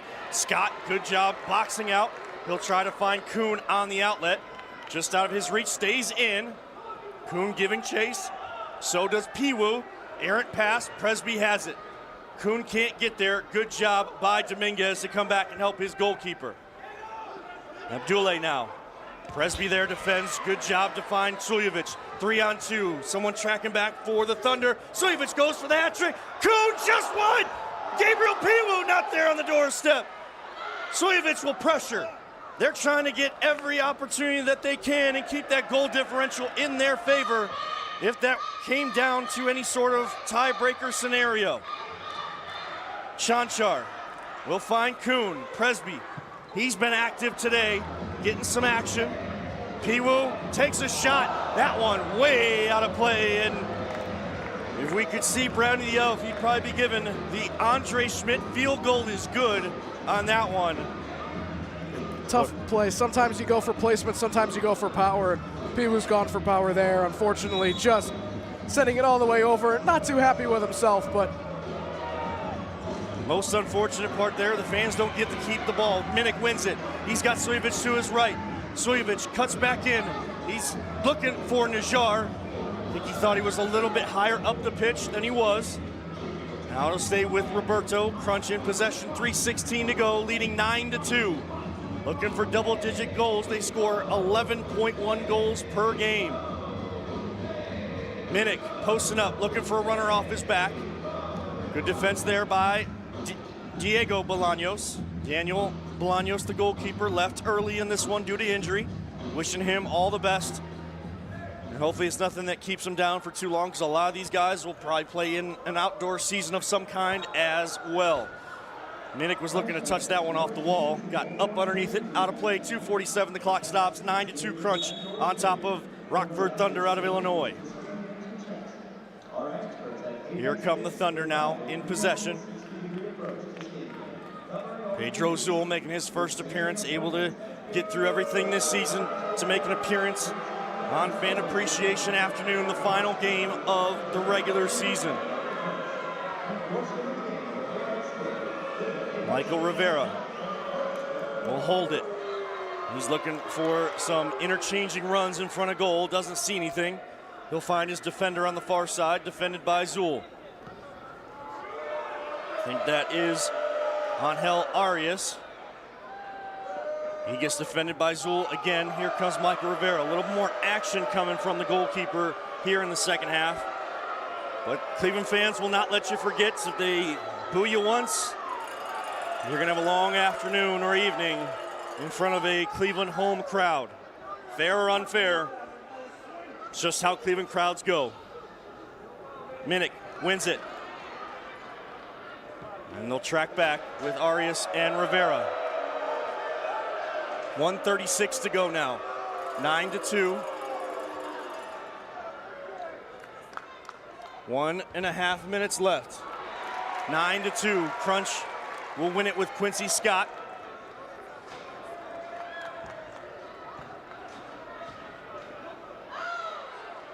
Here comes Mutemwa. Swan with it. He'll give it to Zool. Zool sees two defenders. He'll send it back to Jordan as we get close to the minute to go mark here in quarter number 3. 9-2 Crunch, under a minute to go. Derazic wins it. Good strength, trying to find Mutemwa. It's knocked off the ball, both him and Jordan looking for a call, nothing there. We play on with 45 seconds left. And then Mutemwa gets taken down, nothing called. Or I think a whistle came from the far side official. It does. The official right in front of it says, my partner behind me got it, so no harm, only a foul. Mutemwa takes the contact, and it'll be a free kick far side with Sujovic. He'll find Mutemwa. 30 seconds now on the clock. Presby and Sveko play a little 1-2 near midfield. Now they will go on the attack, looking for the 10th goal before the quarter ends. Sujovic, couple fakes, stays over it. Good eyesight to find Derazic. Both of them with a couple goals. One of them could get a hat trick this afternoon. 10 seconds now, 9-2. Mutemwa, left foot, Rivera forced into a save. 3 seconds, Thunder will just hold, and we will hit the third quarter break. Crunch well in control. They scored 2 in the first, 3 in the second, 4 in the fourth. Is a 5 spot on hand, or are they just willing to see this time run out in that fourth quarter for their 10th win? We shall find out. Myself, Kevin Arnold, Gianluca Di Giacomo, right here on the Cleveland Crunch Broadcasting Network. I'm coming out with my Focuseuticals, my natural energy. You matter.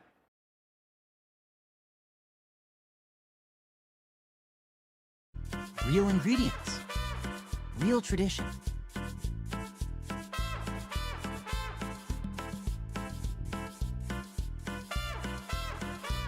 Crazy corn. Full flavor. Every bite.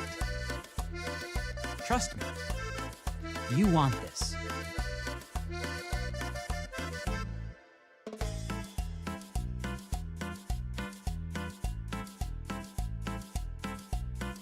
At Apex Skin, we drive every patient experience and commitment, collaborate with purpose, and deliver excellence, providing care that's compassionate, connected, and centered around you.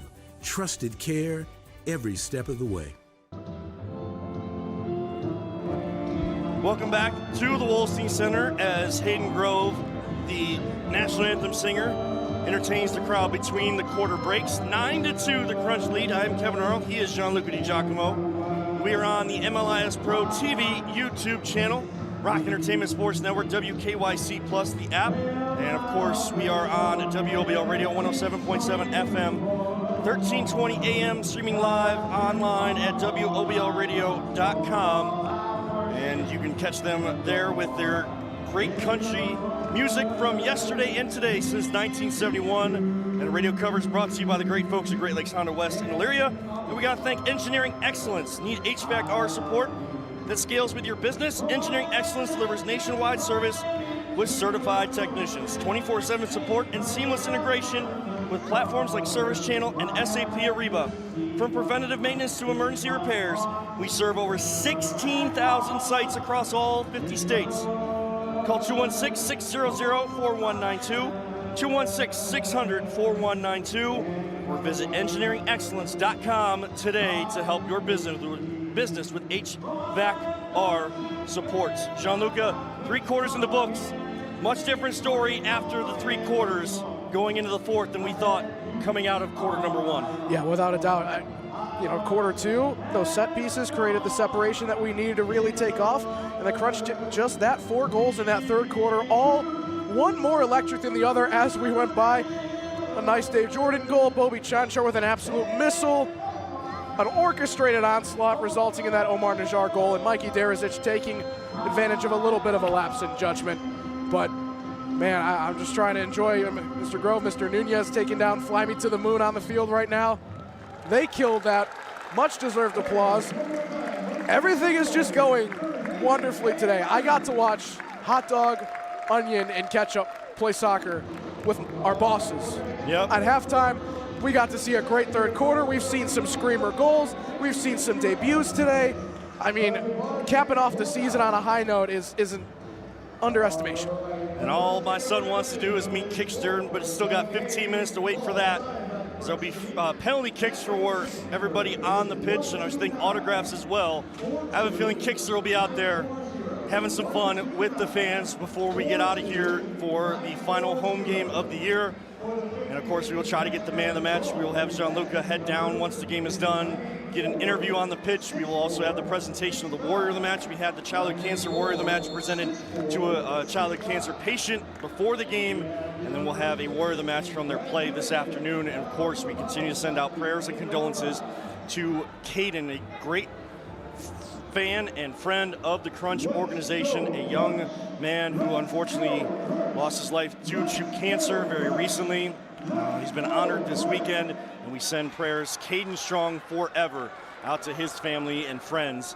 And it's never fun that way, but his legacy will live on, and things that he taught us will live on, and we will all try to be better each day because of what Caden taught us as a fan and just a person, young person here in the world. 14-18 to go. We are underway here in the 4th quarter. Roberto, Piwu, Presby, Jordan, Spragling. Some different lineups will be out there, I'm sure, for the Crunch. Making sure everybody is on point, knowing their responsibilities, especially when it comes time for the playoffs. And you want to impress Coach Manfoot to be a part of that 22 travel squad coming up in 2 weeks. Best time to do that is in game action right here. 9-2, the Crunch lead. Rivera will hold the ball far side. Roberto will pressure, force him to find Dominguez on the near side. Roberto with those fresh legs here today. Dave Jordan is still out there running. He will try to chase this one down. An open goal. Rivera trying to track back. Good defense, though, by the Thunder. Jordan just poked that too far out of the reach, or else he was going to have a wide open net for an open goal. An empty netter. 13-19 now, 4th quarter. Here comes Isaac Moore. Good block by Piwu, getting those turf burns still. Championship mentality at all times. That's what Coach Manfoot preaches. You play like this every single game. You play with the championship mindset every day. Makes it much easier to go into those high, intense situations when a championship is really on the line and it's single elimination. Abdoulaye will find the captain, Mora. Mora will get it to his left foot. Now was looking on that far side for Sanchez. No harm done, though, as Dominguez is able to collect. And him and Rivera will work that ball back up the pitch and hold for as long as possible. Here comes Zool on the pressure. Good job getting away there from Talavero. 12-13. Much slower pace, but clock ticking away faster here in the 4th quarter. Crunch well in control, up by 7. 9-2. But again, goal differential will still matter to them. They're going to put every stat in the book to give them a chance, whether it's mathematically possible or not. If Toronto were to get a point against Pittsburgh, they want to leave no doubt about the fact that they gave all their effort after losing 2 to still try to get that #1 seed. Of Of course, the number 1 team in the North will play the number 2 team from the South. That is still to be determined through the final couple games. And then the number 1 team from the South, of course, will play the number 2 team from the North. Right now, as it stands, it would be Amarillo and the Crunch rehashing the championship game from last year, but in the semis. Shot way out of play from Mercado.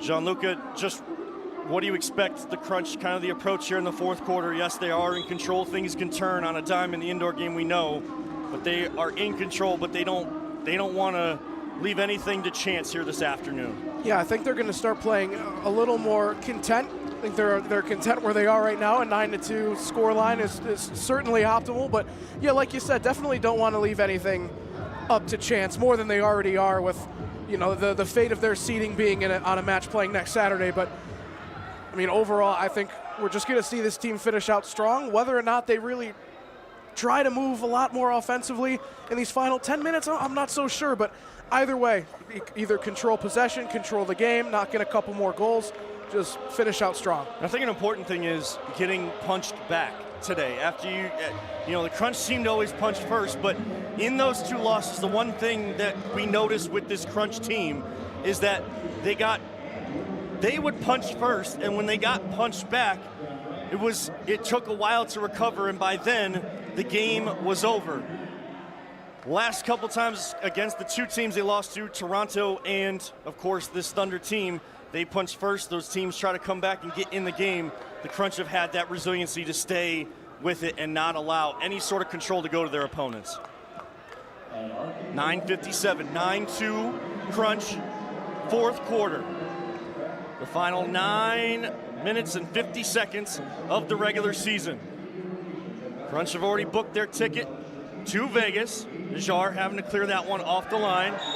And then a blue card will be shown. Kuhn taking the brunt of some of this contact here today.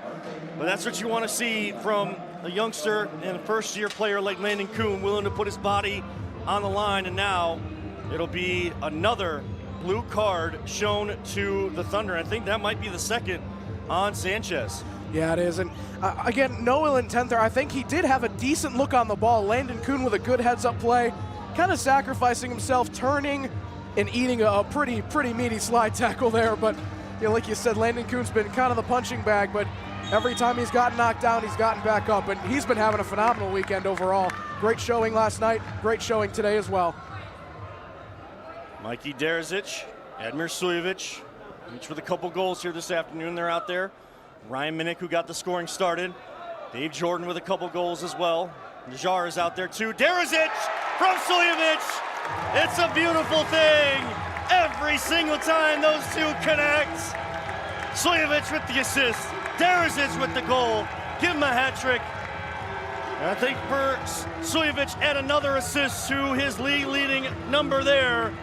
And the double-digit goal game has been achieved at 10-2. You know, at this point, I mean, Derazic to Sujovic, Sujovic to Derazic. It's bread found in bakery, spoon found in kitchen. You're going to get that link up every single time they have the opportunity. I mean, those two are the point leaders since the Crunch's return back in 2020 by a country mile, and there's a reason for that. Not only do they find stuff from their own teammates and from themselves, but they also find it with each other. It is a beautiful thing to watch those two work in tandem up front. It's going to be very important to have those two on the pitch against the likes of probably, you're going to win a championship, you got to at least face one of, if not both, Amarillo and Toronto. And you got to have everything there in the making, and I'm sure Coach Manfoot will train these guys hard, but also make sure they're getting their rest as well over these next couple weeks to be fully prepared. Abdoulaye with a shot. Quincy Scott keeps it out, keeping a clean sheet in his action so far. Sujovic will find Piwu. Zool on the far side in his first game for the Crunch this season. Swan has played in all 12 games. Got a goal for himself last night. Guy that's not going to always show up on the stat sheet. But you're going to be talking about Brendan Swan when you leave a match, and in a good way at that. You know, one of the guys in the 12-game club as well. You know, this season with injuries and guys not being able to travel or personal reasons, what have you, there's not a whole lot of guys to hit that 12-game mark, or not as many as we might have hoped. Brendan Swan was one of them. Now here come the Thunder, a little creativity, but there he is again, Brendan Swan. Piwu looked up, saw Rivera retreating back, so the Crunch will work it.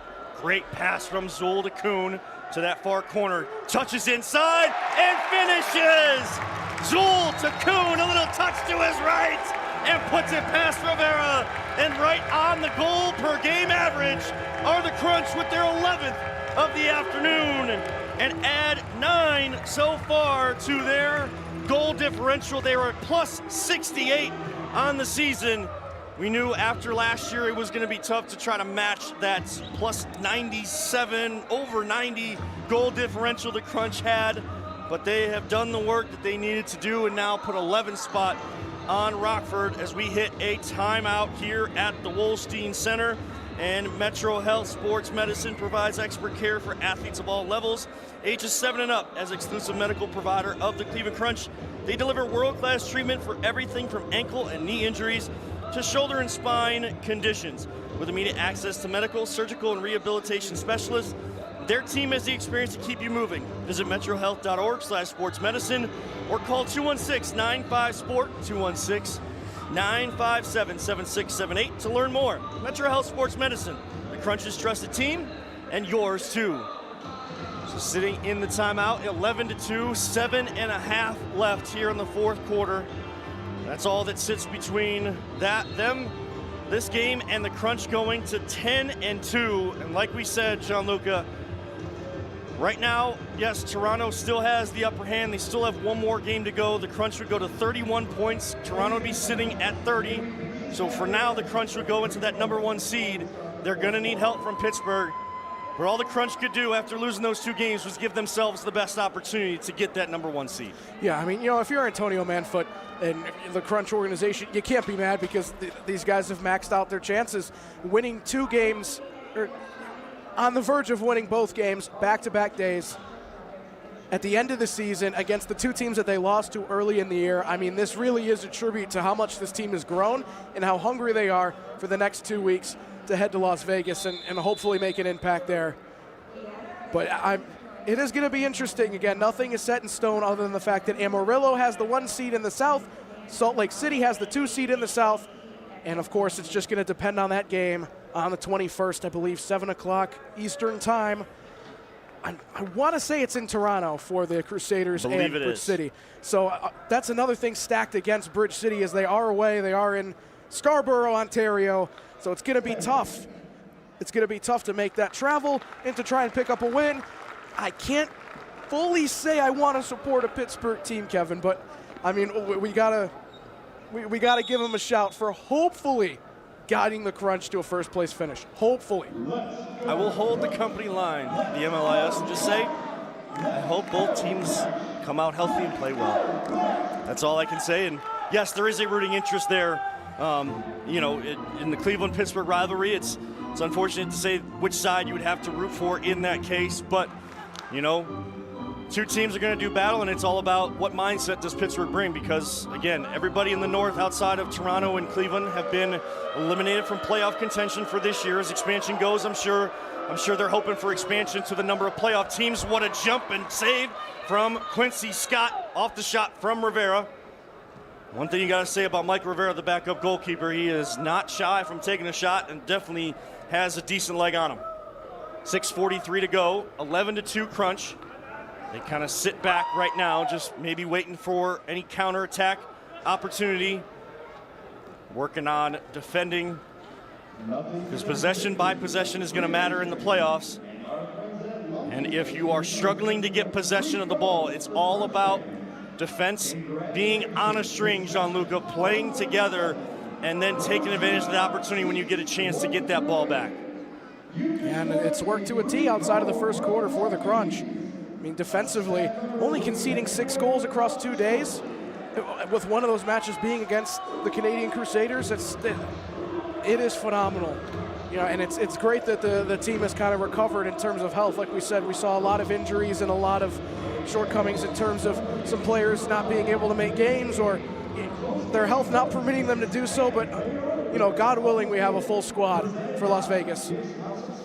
So 6 minutes now before the end of the match. Like we said, we will have a little bit of postgame. We'll take you up till I believe 4:30. We'll update that time if we need to, but 4:30 this afternoon. 5:45 left, 11-2, Crunch lead.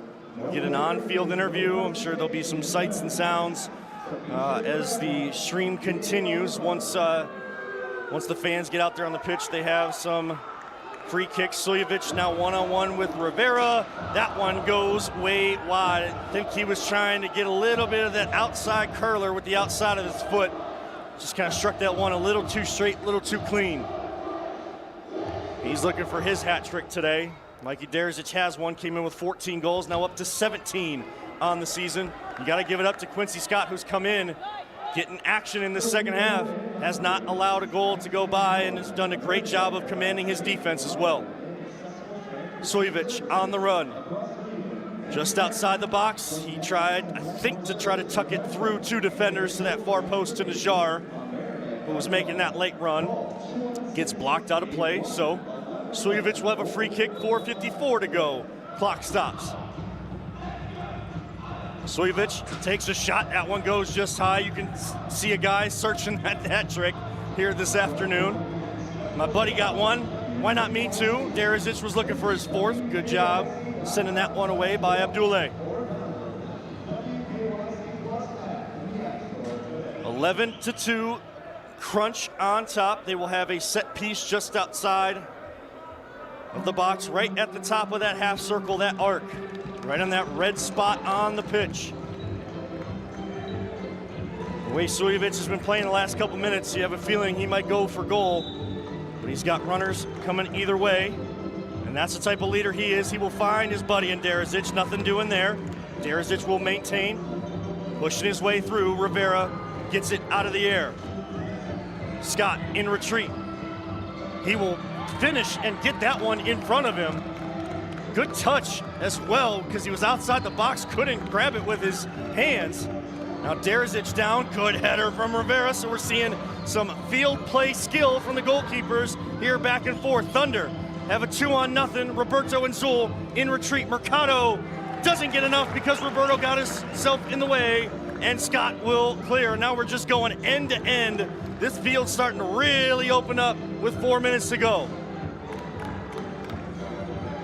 Here come the Thunder. Shot and a goal. What a shot from deep. I think that came from outside that yellow line, and that is the captain, Isaac Mora. Any consolation, there's nothing Quincy Scott's gonna do to that one to save that. That had ill intentions all the way. You talked about vapor trail with Dave Jordan. I think Isaac wanted to leave a vapor trail of his own to say, hey, I'm here, Rockford is here in this league, and we got some things coming in 2027. Yeah, I mean, again, we like to say we commemorate good soccer. We may be Crunch broadcasters, but we commemorate good soccer. Yes. That's a beautiful strike. And again, might be a consolation at this point, but show up and show out. That is an incredible strike of the ball from distance, and I'm really bummed that Quincy Scott couldn't get the shutout that he deserved in the second half. But that's a great goal to concede. I mean, if you're going to give up a half of a clean sheet. And again, that shows the type of leadership that you have from Suljevic, because again, he's been searching for that hat trick. There he tried to find a runner, and he's keeping his teammates accountable because no one really made that run. I think they were expecting him to shoot, but you got to stay on your toes with Suljevic. He will find you.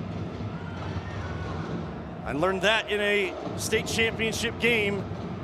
Fortunate that we lost there at Wycliffe to Worthington Christian, one of the great programs, high school programs here in the state of Ohio. We were in overtime. He was able to pick out a pass and just out of the reach, and the goalkeeper from Worthington Christian came out to get it, but had to stay on my toes because I knew Suljevic either could shoot or pass, and you had to be ready for both. 2:45 now. Piwu wins it, playing a little further back. He's been doing that all day.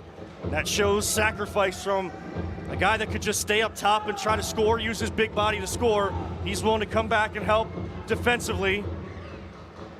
Helping out, especially a first-time player in Quincy Scott, the goalkeeper. That one goes off his outside of his foot, out of play. You like the idea. Tip your cap to Quincy Scott, showing a lot of athleticism. You see what the Crunch like in Scott as a goalkeeper.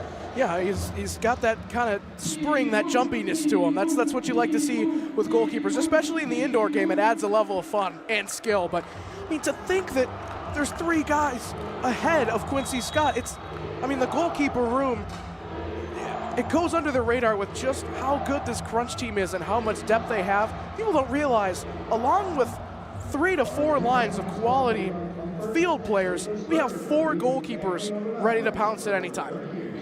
Speaking of that chant for defense, sounds like we're in the Rocket Arena, but Wolstein Center has it as well. Cavs actually trailing just around the corner. Right now, 30-29. In the first quarter, you knew the Mavericks were going to come out with some energy in that one after taking a brutal 33-point loss on their home floor to the Cavs just 2 nights ago. So Cavs will be in a fight this afternoon. But the Crunch are in control, 11-3. The Thunder will come out of this timeout after they draw up a play with a dangerous set piece of their own. We've seen the Crunch capitalize on today. And of course, we thank the title sponsor, Cardinal Credit Union. They've been serving Northeast Ohio communities since 1953, and today they're proud to serve as the official credit union and title sponsor of the Cleveland Crunch. Membership is easy. With $5, just $5, you become a member and an owner with access to checking, savings, loans, and more. If you live or work in Lake Cuyahoga, Geauga, or surrounding counties, Cardinal Credit Union may be the right financial partner for you. Once a member, always a member at Cardinal Credit Union. Out of the timeout we come. Isaac Morrow, who just scored the last goal for the Thunder on an absolute rocket past Quincy Scott. He will be over this one. He's looking for the shot right in to the waiting back of the wall, and then the officials will give a call to the Crunch, so some pushing and shoving in there, trying to break up that wall from the Thunder. Wall did their job, absolutely, helping out Scott. Now the Crunch will probably just try to maintain possession here as we get to the 2:15 to go mark in the match. 11-3. Plenty of guys are in the running for that man of the match. You got a hat trick in Mikey Derazic. Piwu gets taken down just outside the box. They're looking for a card. They won't give one there. About 2 minutes left. Sojovic will be over this one. Sojovic, couple goals, couple assists. Just keeps racking up the points, up to 40 points now on the season, if my math is correct. And now I think the Crunch will call a timeout. You wonder, if you're up 11-3, I'm sure Thunder fans and the Thunder team probably wondering, why are you calling a timeout in this situation? Totally understand that question. But again, this is a team that is going to the playoffs, and they want to make sure they're able to work through all of their plays and get on the right mindset. If you're in this situation, and let's say you are either up 1 or tied in the match with 2 minutes to go, and you could take the lead, you're going to take a timeout just like in this scenario. So you're working through the logistics of all of that as a team. So that is why, again, if it's fair or unfair, I'm not here to judge that. I can only explain the mindset, and I have a feeling a lot of other teams would probably do the same thing if in a similar situation. And there really was no dissent there from the Thunder, so you think that they understand that as well. So 2:02, 11-3, we go. Sojovic will be over it. And he's looking for maybe a hat trick, or he's got a couple options running that back post. I know Presby would like to put his name on the score sheet. Sojovic will find Presby just into the waiting arms of Rivera. Good rip from Presby, but just right in the direct positioning of where Rivera was. Nice idea. And again, that is the unselfishness of this team. Someone in Sojovic, shot just wide of Scott. Here comes the shot. Good block by Presby, putting his body in the way with 1:40 to go. Nothing's done until the game is all the way over, and this team is playing just like that. But again, shows you the unselfishness. A guy could get his third goal. He's one of the best players, if not the best player in the league. He knows that his teammate Michael Presby has yet to put points on the board in his career with the Crunch, trying to get him on the board. That's the type of team this is. Isaac Mora, penalty kick coming in. Good save by Scott.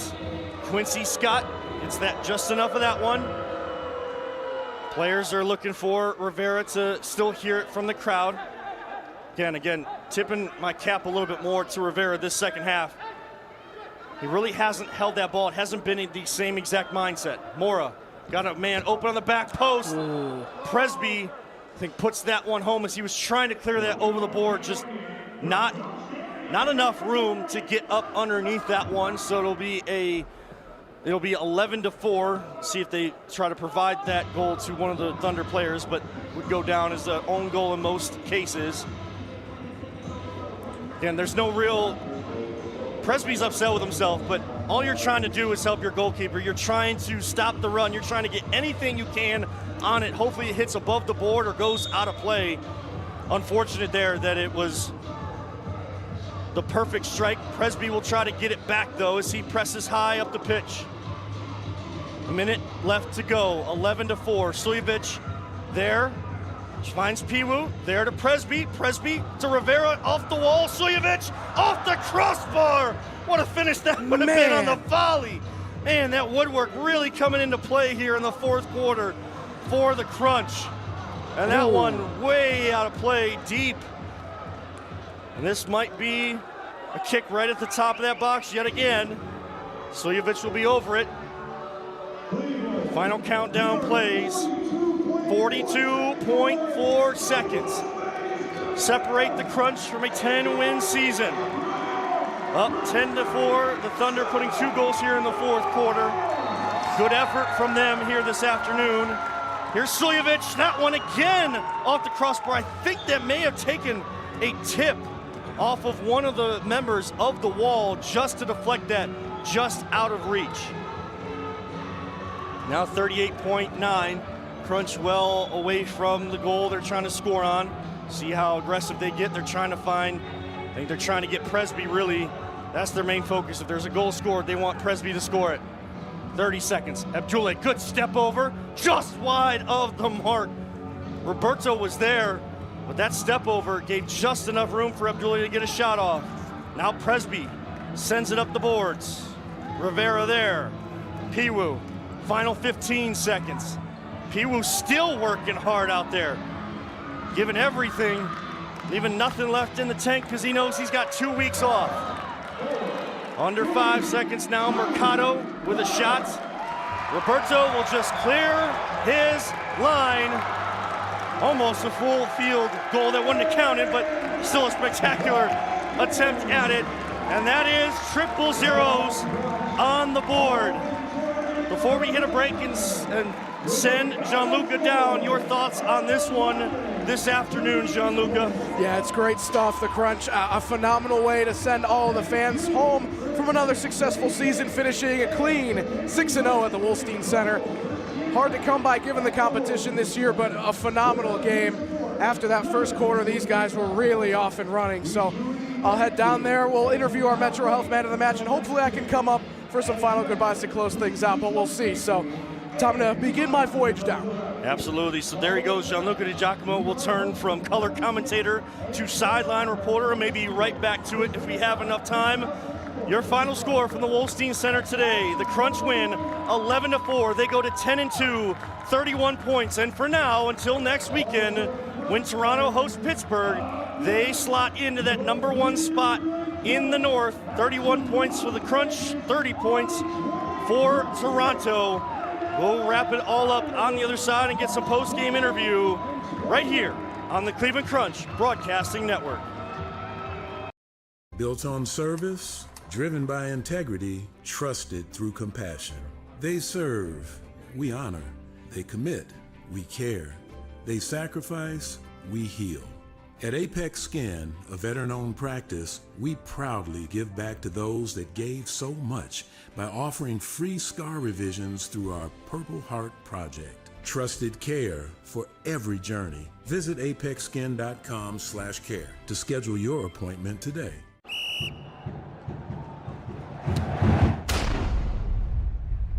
Liberty Home Mortgage is kicking off a new sponsorship with Cleveland Crunch. We're revolutionizing the way mortgage lending is done today. Looking to purchase or refinance a home? We'll find the best solution for you. Come see how Liberty Home Mortgage is changing the game.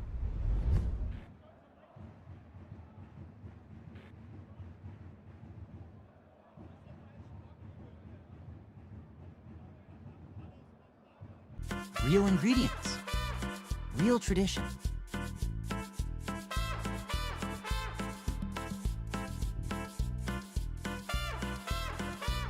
Crazy corn. Full flavor. Every bite. Trust me. You want this.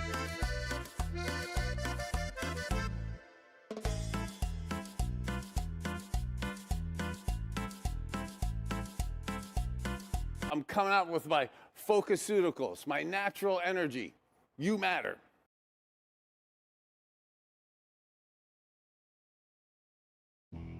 At Cardinal Credit Union, we're more than just a place to bank. We're on your team. We're local and proud to put Cleveland families first. And now, anyone can join. Cardinals for Cleveland and for parents. With their first debit card, kids learn smart money habits and parents stay in control with real-time supervision. Chores like walking the dog turn into real rewards. Parents lead, kids earn, and everyone scores. Join online or visit our branches and discover the Cardinal difference. Cardinal Credit Union. People helping people.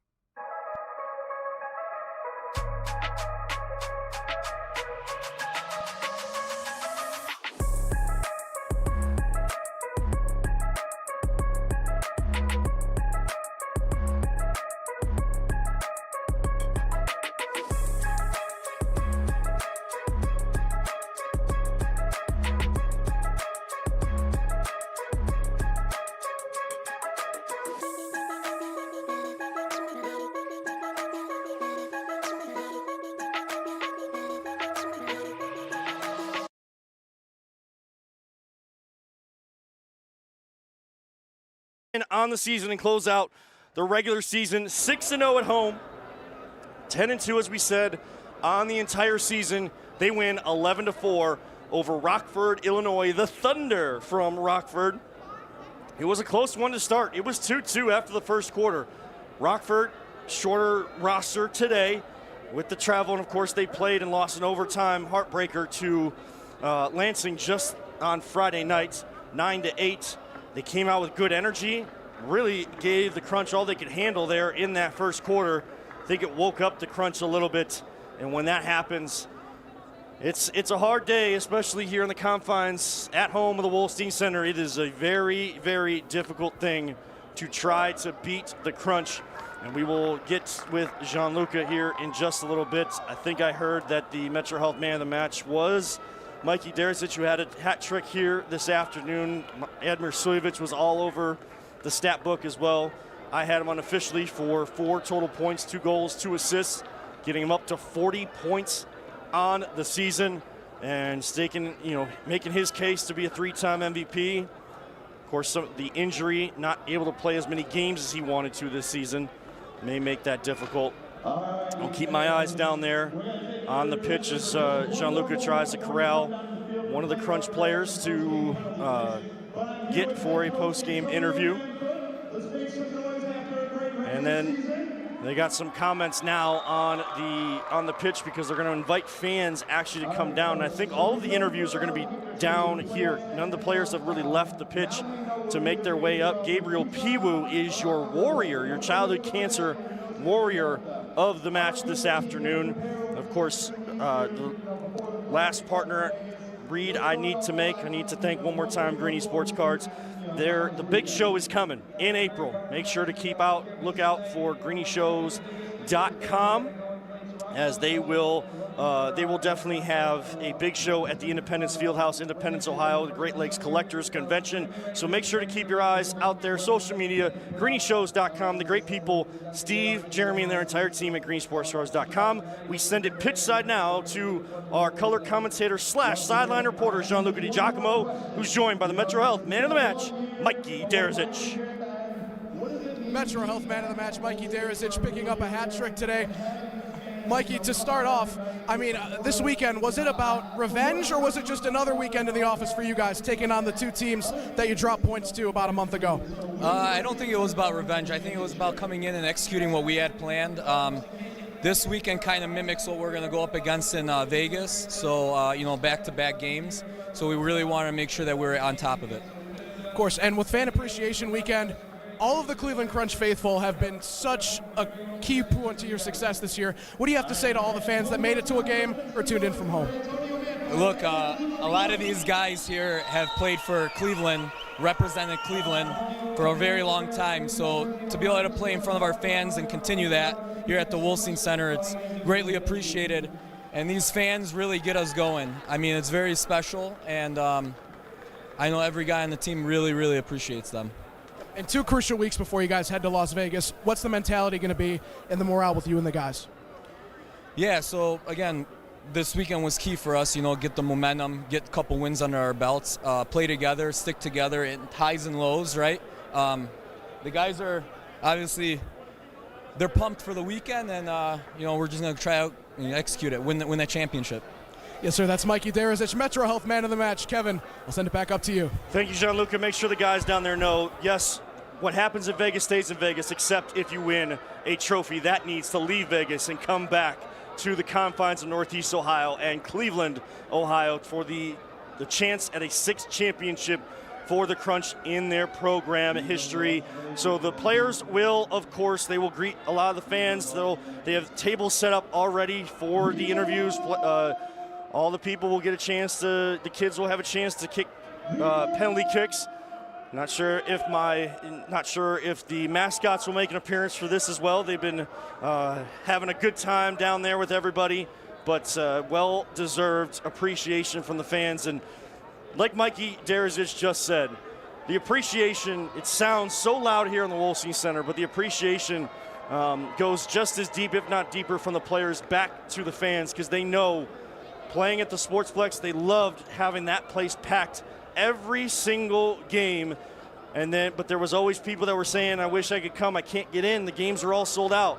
Well, now they had that opportunity in a bigger place like the Wolstein Center, but no one can ever forget the hospitality, the great work that everybody at the Soccer Sportsplex in North Olmsted, Ohio did to allow this organization to grow to this point. It is a credit to them that the Crunch were able to come back to the Wolstein Center. Yes, it is a credit to the ownership group for working hard to get the Crunch back here to the Wolstein Center, what was once known as the Cleveland Convocation Center, but it is also a deep, deep credit to the Soccer Sportsplex and such a great facility for young kids as they get a chance to play there during the off-season. That's the original indoor soccer that I knew as a kid. A lot of places, of course, trying to help kids continue to learn the outdoor game, kind of switching their indoor facilities to a more outdoor style of game. Sometimes it's fun to go back and get nostalgic and see kids playing with the walls as well. Yes, it is somewhat of a health risk, and you want to keep all kids safe, all athletes safe, but it's still, I would be lying if I said it wasn't fun to see every time you see a bunch of youth teams at the Soccer Sportsplex and other facilities like it, playing indoor the way that it used to be played. So the Crunch win, 11-4. We'll see if Gianluca comes back up to join us here in the booth as he got a chance to speak with Mikey Derizic. He is the Metro Health Man of the Match, Gabriel Piwu, the Warrior of the Match. And that I really love that the Crunch added that award to the team this year, because there are so many guys that, yes, Gabriel Piwu is a name you see pop up on the stat sheet a lot, but it is players like him and Sammy Mutemwa and Brendan Swan and Brian Kern and so many others, Jacob Roberto, and even today Pedro Zul, who are giving everything that they have. They are sprinting after every 50-50 ball, winning every ball that they can to win back possession. And those are the things that don't go in a stat book, but that is what championship teams are built on. Players that are willing to sacrifice their bodies, themselves, for the greater good, for the greatness of the team, and that is what this is all about. Again, the Crunch with a dominant performance. Didn't look like it after the first quarter, but they do have a dominant performance to finish things out. They win 11-4 as Gianluca gets his headset back on to join us up here. And Gianluca, I thought, really pointed conversation there with Mikey Derizic. You can tell the team's excited, but they are focused on what they need to do in Vegas. Yeah, without a doubt. I mean, these guys know their job's not finished. The Crunch standard, truthfully, is win a championship. You know, and I feel like maybe these guys had a little bit more confidence, a little bit more of a rah-rah mentality last season. Then the championship didn't quite go their way in the Wolstein Center. I think they've learned from that. And it's really just going to be about coming in, getting the job done, hopefully getting some hardware, and getting back to Cleveland. I'll do it again next year. And I don't know if you heard me down there, but you know, I tried to have a little bit of fun with it. The saying about Vegas, what stays in Vegas, what happens in Vegas stays in Vegas. There's really one thing in Vegas that cannot stay there and will not stay there, and hopefully it's because of the Crunch and not one of the other teams. There's going to be 2 trophies handed out in Vegas, and I think you still got to give credit to this league for trying to expand not just the men's league.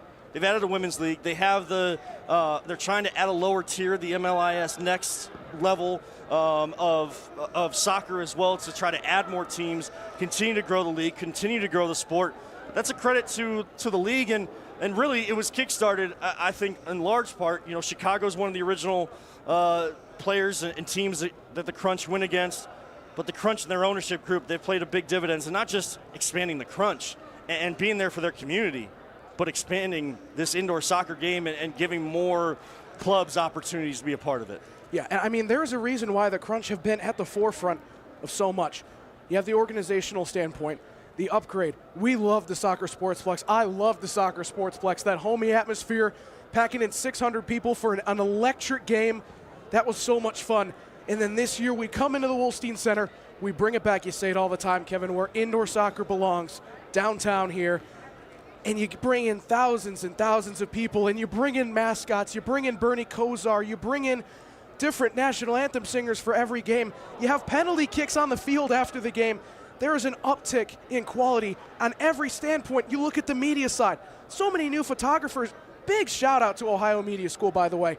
Big shout out. Promotions, social media, videography, and just other forms of video content. They have been everywhere. And then you come up, of course, you, me, and Munch, Man in the Ship, LPV Productions. Everything has been on the uptick, and it's been such a pleasure to be a part of. I've only been here for half the journey since the return, and I mean, I feel like family with you guys, with the organization, with all of the higher-ups who, I mean, considering it's about 3 or 4 people running everything in this organization, they do such an incredible job. I could go on for an hour about my gratitude for this organization, but... And look at these lines from the fans trying to get the penalty kicks, then trying to get the autographs, and I think they're doing a very good job. I like that you brought up Ohio Media School. They're doing all that stuff that they did. They always... Something that I think went unnoticed was, them doing all of the behind-the-scenes work, led by Amber Phillips and Linda from OMS out here leading them. Ryan Ruiz would always bring their promotions team from OMS, getting those intern hours. I was a part of OMS. I know what it's like to get through the grunt work. It's worth it. Trust me. Keep after it, and they're doing such a great job. But what I loved was they brought them together, and they had like a team break before every single game, and like that got everybody hyped and everybody was into it. You had people helping out, moving Kickster around here, and you got people with signs and like hyping up the crowd and giving things out, throwing balls into the stands. Everybody, and it's not just because it's their job or just to clock in and either get something for it. This organization has really presented a united front and a front that is welcoming to all and people that want to be a part of it. Great example, last night, Bernie Kosar.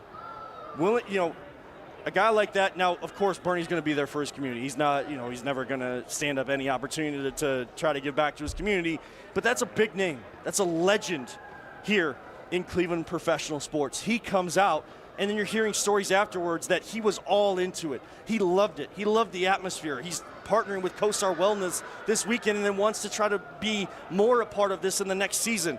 That's what it's a part. Once you get a taste of Cleveland Crunch, and not just the soccer, but Cleveland Crunch, the organization, Cleveland Crunch, the people, you want to be a part of it from minute one that you step inside whatever event that they're doing. Yeah, it really is incredible. And again, I mean, this is only the beginning. I mean, the growth on social media, a couple thousand extra followers, the amount of influencers that have come, the promotions. I mean, this is the first year of hopefully many successful seasons in the Wolstein Center. And again, we're just getting started, and it has been a real pleasure working for this organization. And of course, Kevin, working with you, working with Mark Munch-Bishop, working with Peter Tellep down in the production truck. I mean, you guys kind of took me under your wing 2 seasons ago, and it has been such a phenomenal ride, whether I'm on the sideline, whether I'm up here with you. I mean, it's breaking bread in the form of soccer with such a great group of people. And Peter, if you're in the truck and you have the names of our camera operators, I want to make sure we give credit to them. There's ones that have been here during the season that aren't here tonight, and I got to thank all of them. As well. You got to thank Peter Tellep and his production crew. So Jacob Tellep, Marcus Anderson, and Joey Spagulia is here tonight on the cameras, but there's been so many others that have done it throughout. You have the Land Media Group now with their podcast, they're doing things and creating songs, like theme songs for the Crunch, and so many other media outlets that want to be a part of this. But of course, you got to thank Mark Munch-Bishop for what he contributes and his love of this sport and continuing to be. I tend to not say that I'm the voice of the Crunch. I'm the play-by-play guy for the voice, because there is one voice, and there's the original voice of the Crunch, and that is Mark Munch-Bishop. And, a guy that's been around and a legend here in the sports talk and sports broadcasting scene here in Cleveland, Ohio, to continue to want to be a part of that. That shows his love of all this. And calling high school games, high school athletics, that shows someone that loves his community. Gianluca, I love that you've been a part of this. To be on the sideline, like doing games with you, I wish it wasn't the last game, because you and we could talk soccer the whole time. And if a game got out of hand, we tried to entertain people the best way that we could because of our soccer knowledge and trying to help bring in the average fan and connecting to them as well. You have to thank all of the fans that have come out throughout the season. Thank all of the players. I'd name them all off, but there's so many of them, and we don't have that kind of time as we close things out here in just a few minutes. But you got to thank, of course, the Rashido family, Luciano, his family, for bringing this team back, and the ownership group, and Ryan Ruiz jumping on as director of marketing, then moving up to sales and co-ownership. Corbin Williams, who is director of marketing, but also just hounding teams for their rosters and information throughout the week, and updating career stat databases and giving us an idea of what kind of milestones are out there for these players and who could be setting records. That work doesn't go unnoticed. The PA announcer, Nick Lanise, the LaPaglia family doing stats and helping out with some behind-the-scenes work. There's so many others. I'm probably forgetting so many of them. Right now, I don't have the list in front of me, and I wish I could thank everybody. But that's why it takes a village to get things done, and it's a willing village. It's a great group of people to be a part of, and like I said, Gianluca, to do this final game with you, and I know there'll be more in the future. Thank you so much for everything that you do and your love of this sport and helping to grow it here in Northeast Ohio. So yeah, thank you very much, man. And like I said, pleasure working with you, as I said before, and Munch and everybody else. But I don't want to cut too deep, but I realize that this is my last game I'm calling before I graduate from college. And like everybody else my age, I don't know what's going on in this job economy, in this whatever's going on in this world right now. But if there's one thing that I know that will be in my future, it is Cleveland Crunch soccer, and that really means the world to know that there's a community here that I can take my spirit to and call soccer with great guys that also love the game as much as I do, in front of so many grateful fans and players. It really is special, and you can catch me calling some games in USL 2 action across a couple teams this coming summer. So. Absolutely. Lorraine Leviathan, I think you're going to be helping Mark Munch Bishop out with that as well and doing some stuff with USL. So make sure to keep an eye out and an ear out for Gianluca, so you're not going to – this isn't the last time in 2026 you're hearing his voice on any sort of soccer in Northeast Ohio before he gets me too emotional and remembering Munch's text to us before the game, getting me emotional. It is time to get out of here. Thank you so much to LPV Productions, all of the partners of the Crunch, all of the players, the members of the organization, everyone here, Gianluca, Mark Munch Bishop. For myself, Kevin Arnold, thank you so much to all that have tuned in. Make sure you tune in to the playoffs. I will try to bring some of that home flavor to it as I help to broadcast those coming up in just 2 weeks. But never about me. It's all about what happens out there and all of you that watch and listen and tune in. Thank you so much. Have a great rest of your Sunday. Go Crunch always. Let's bring home that championship. Have a great day, everybody.